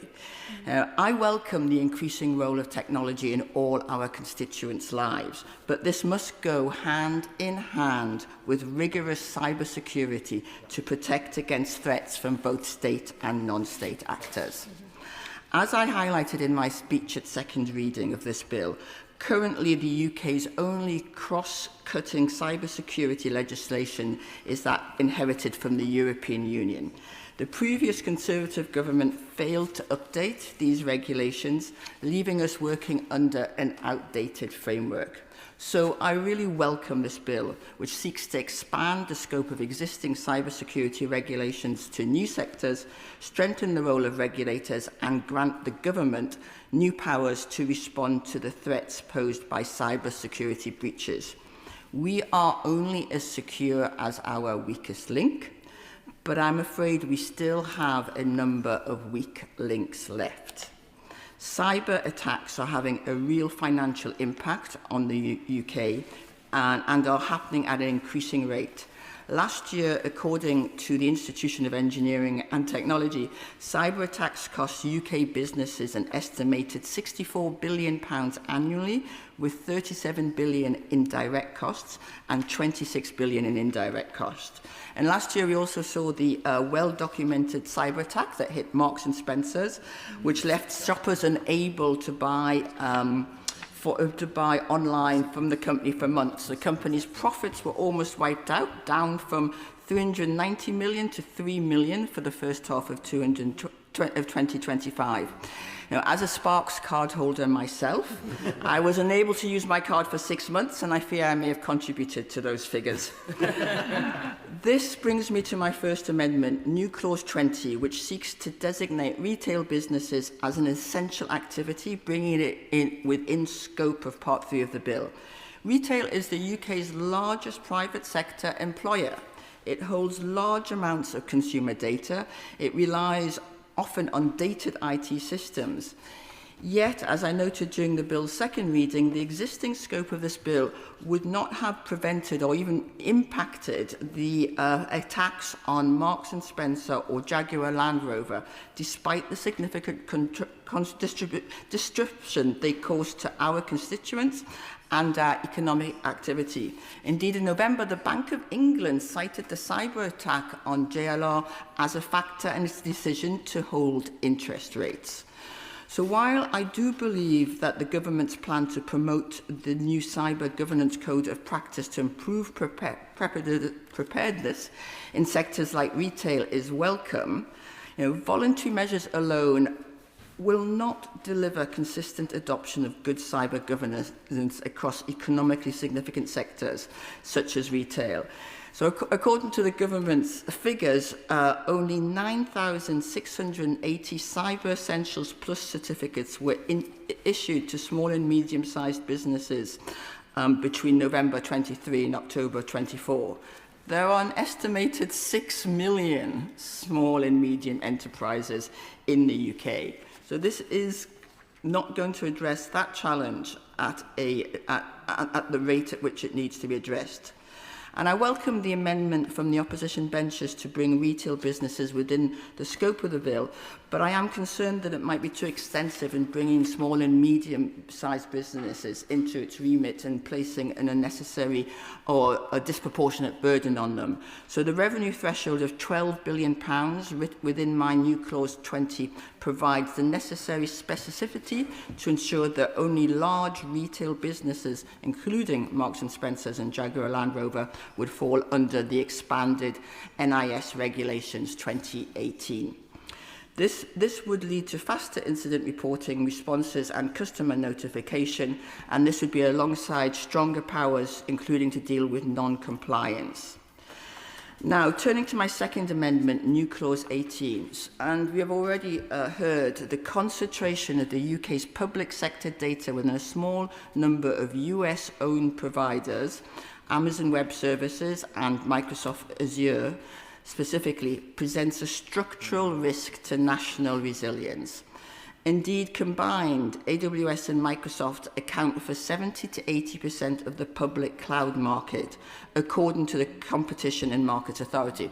Now, part of the issue is that that figure is an estimate. You know, I have put down a series of written parliamentary questions over the last 7 years to find out just how dependent government is on AWS and Microsoft. And this data is not tracked across government. So can I ask the Minister to say how he intends to assess a threat that the government is not measuring? Now, as set out in my committee's report entitled Rewiring the State, Delivering Digital Government, our national resilience is put at risk by the strategic lock-in that these companies have in many of our public services and administrations. Major departments, including HMRC and the NHS, as we heard, are under multi-year agreements that further entrench these cloud infrastructures within the Whitehall ecosystem. Included within my committee's report was evidence we heard from the Open Cloud Coalition, who suggested that DCIT should consider a period of overcorrection, including mandatory recompetition of high-risk or large-scale contracts to break cycles of vendor lock-in. The government is rightly seeking to coordinate cloud contracting, but I believe that this should be done in a way as to ensure more, not less, competition. We would also like to see the detail of how the all-of-government cloud contract will prevent vendor lock-in, and I would like the Minister to outline his engagement with the CMA on the development of the contract. Not only does our reliance on these two cloud services raise practical issues, as seen with the AWS outage in October, but there are questions around data protection. Under the Cloud and Patriot Acts, the US government can compel US companies, including AWS and Microsoft, to hand over data if held overseas. That is in the UK.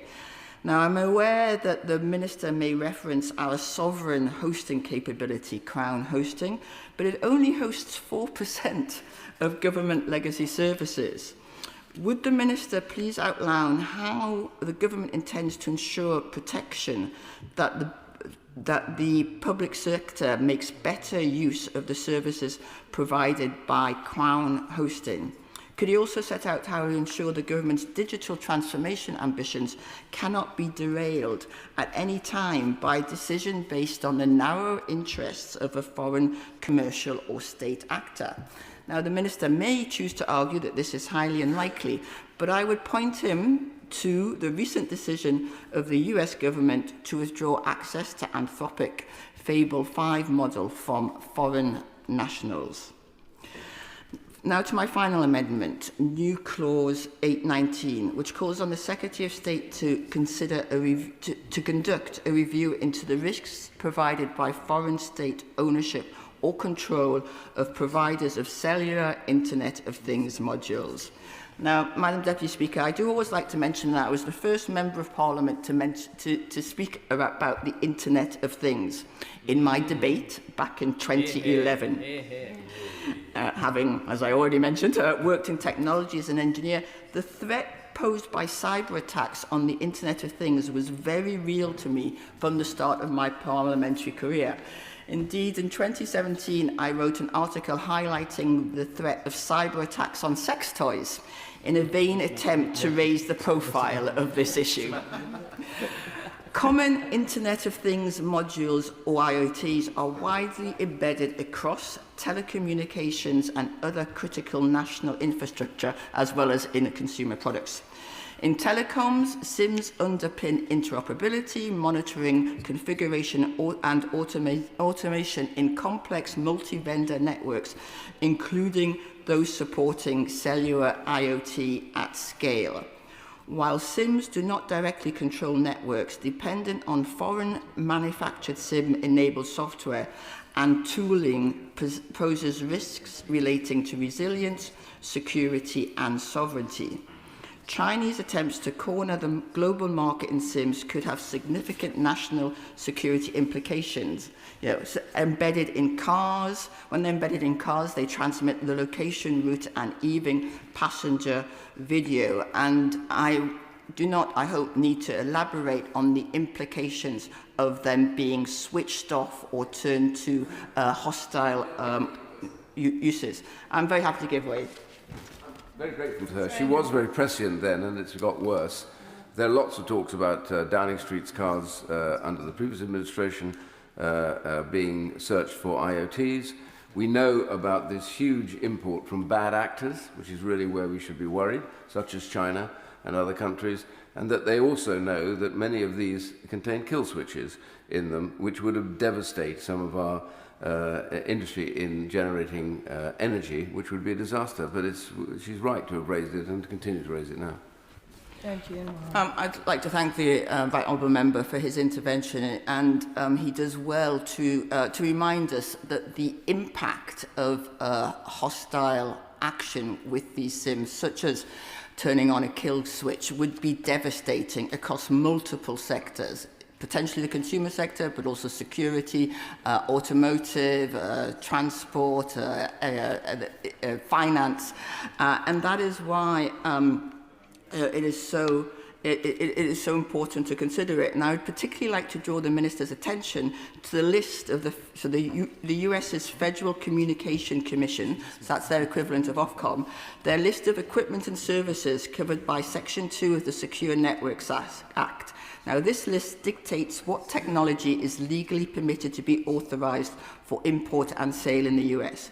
Many companies on the list are owned or controlled by the Chinese state. And I'd like to thank the Minister in the other place for meeting myself and my honourable friend, the member for Dunfermline and Dollar, whose amendment I'm also supporting, and hearing our concerns around the supply of IoT devices. But it was unfortunate that the Minister did not see the need for action. And this is particularly true given that, as I've just said, the US have taken action against Chinese-made goods. And during the recent trip of the British-American Parliamentary Group to the US just last week, we heard that there's likely to be further action taken against cellular IoT specifically. And that could see UK products therefore banned from import into the US if they contain these cellular IoT modules.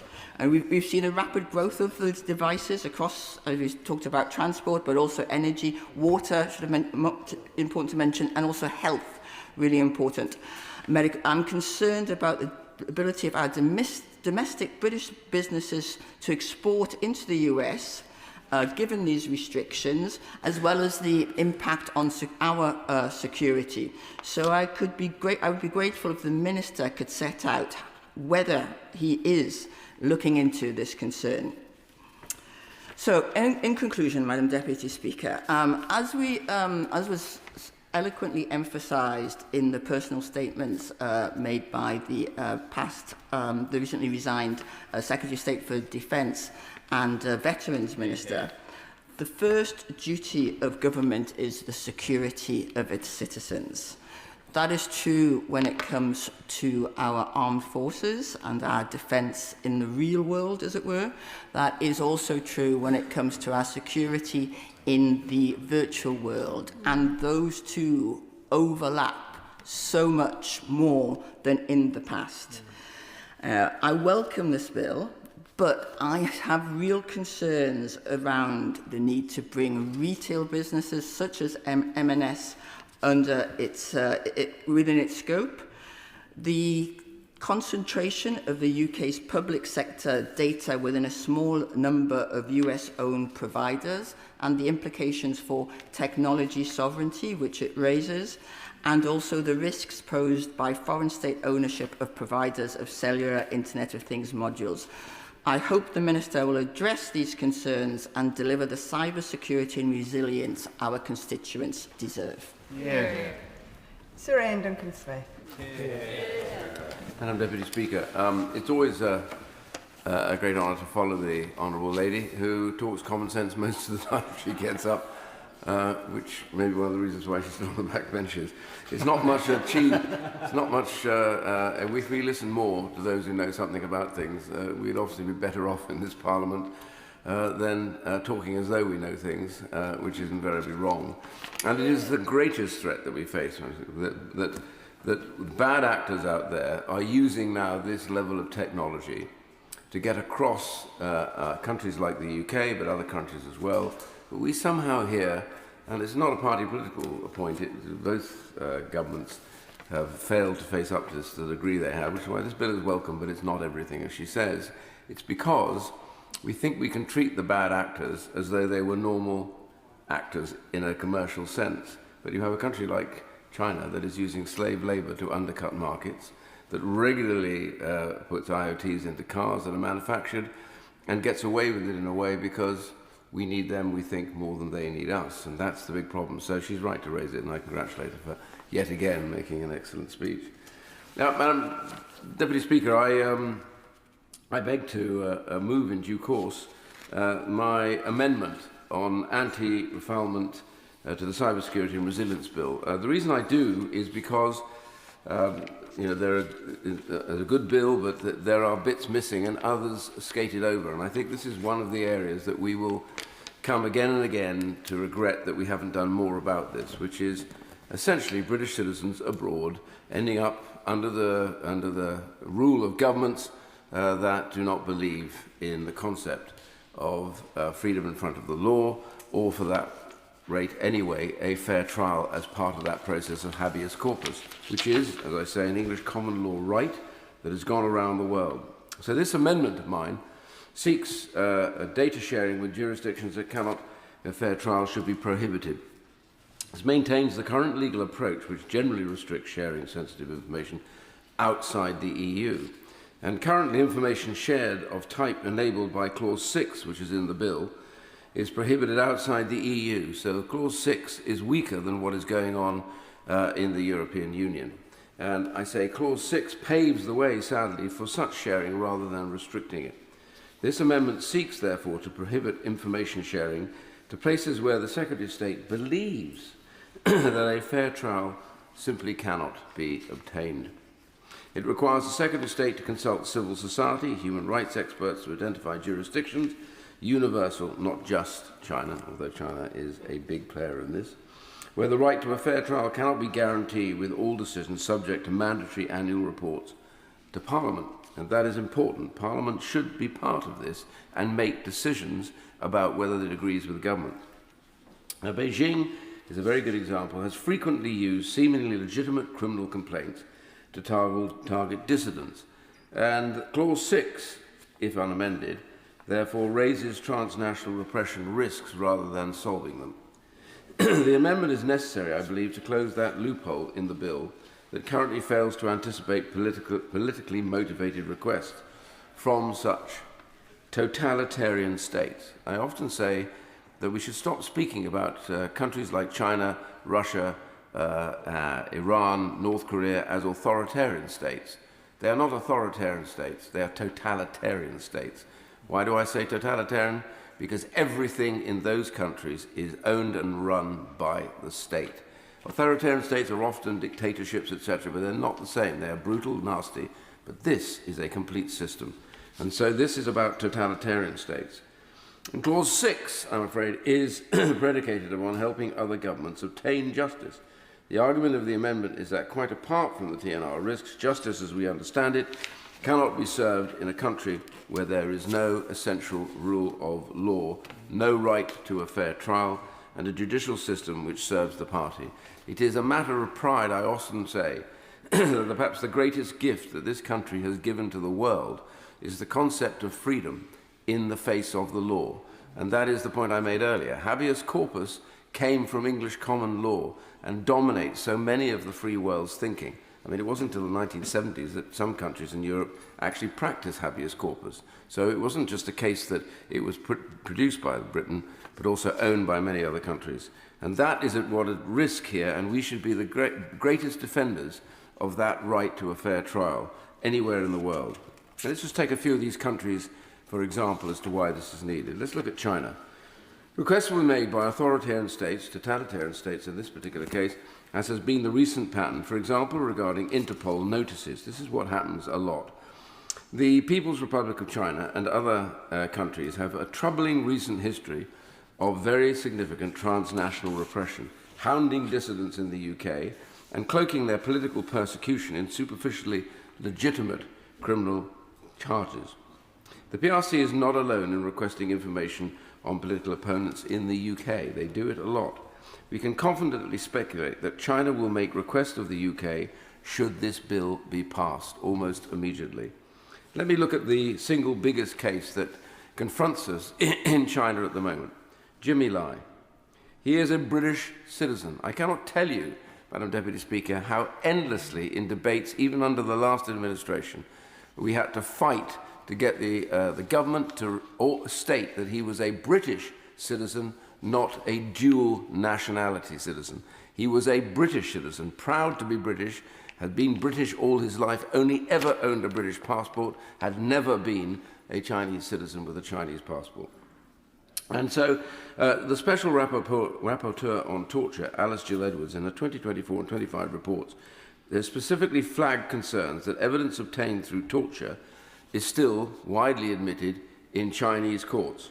She also expressed concerns in late 2024 regarding the case of Jimmy Lai in Hong Kong, noting that evidence allegedly secured through torture in mainland China is and was being used in the trial. And on the 15th of November 24, the United Nations Working Group on Arbitrary Detention published its opinion that Jimmy Lai is, and I want to quote here, unlawfully and arbitrarily detained and called for his immediate release. The clause that we are talking about here will not go far enough and does not therefore deal with this, and that is what this amendment is really all about. And the risk of extradition to China from safe third countries.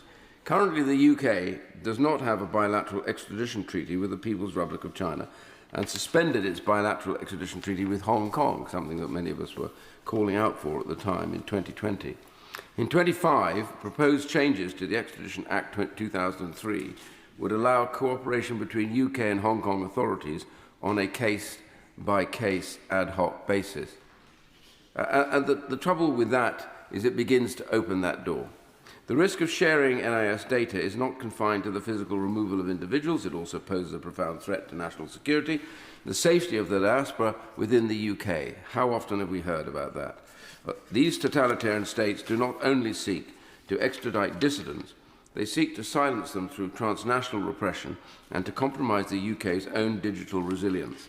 Sharing NIS data with an adversarial jurisdiction is akin to providing a roadmap for a state-sponsored cyber attack. Yeah. For dissidents and human rights defenders living in the UK, NIS data can be used to demonize their activity and de-anonymize their activity too. And this information is frequently used to A, identify and harass family members remaining in their home country, B, conduct targeting, phishing and surveillance against the individual's private devices, and C, coerce the individual into becoming an informant under the threat of criminal charges based on the shared technical data. Let me just deal with another case, Ryan Cornelius in the UAE.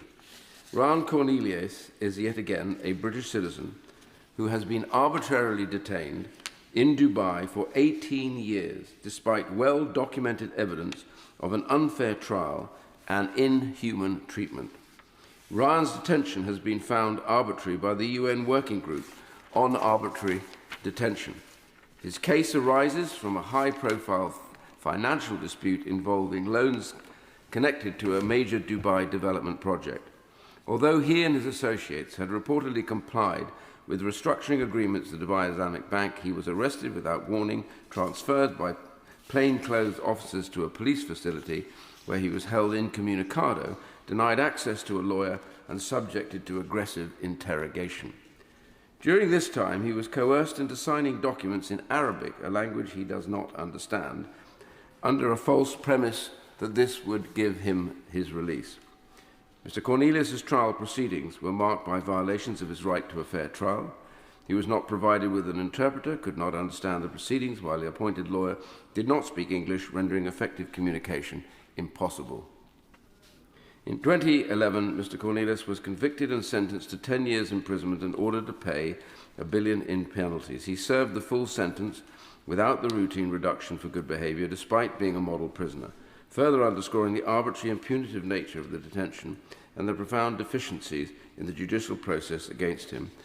And he was then to face the fact that they changed the law, and he is now continuing to serve his 10-year sentence. It is now 18 years since he was given that sentence. That is hardly a fair trial. I just want to touch on Jagdar Singh Johal, detained in India. Another issue here. He's a British Sikh activist who's been held without trial in India for 8 years. The United Nations says he's being held, and I quote, on discriminatory grounds owing to his status as a human rights defender and based on his political activism, religious faith and opinions. And this is the problem again, another example of somebody with a country that we seek to have alliances with, but at the same time is not facing a fair and reasonable process to the law. And that is the point that this amendment makes. And I just praise one particular character, one person, who I think should at least suggest that the government should vote for this. For while still leader of the opposition, Sir Keir Starmer wrote both to Boris Johnson and to Rishi Sunak, calling on them to officially request Jagdar's immediate release. In his letter, Starmer made clear that his detention is arbitrary and that he had been gravely mistreated with no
You're like, I was trying to get away from it. He was like, do you need to get low people in before you start? Oh, yeah, we love that. Aye, whistle. No, Whistle. yeah, I mean, I'm just shooting it. Like, yeah, Grass at the minute. You know. Well, I see, we all love that. Yeah, he didn't quite get the minutes. I think it wasn't quite the right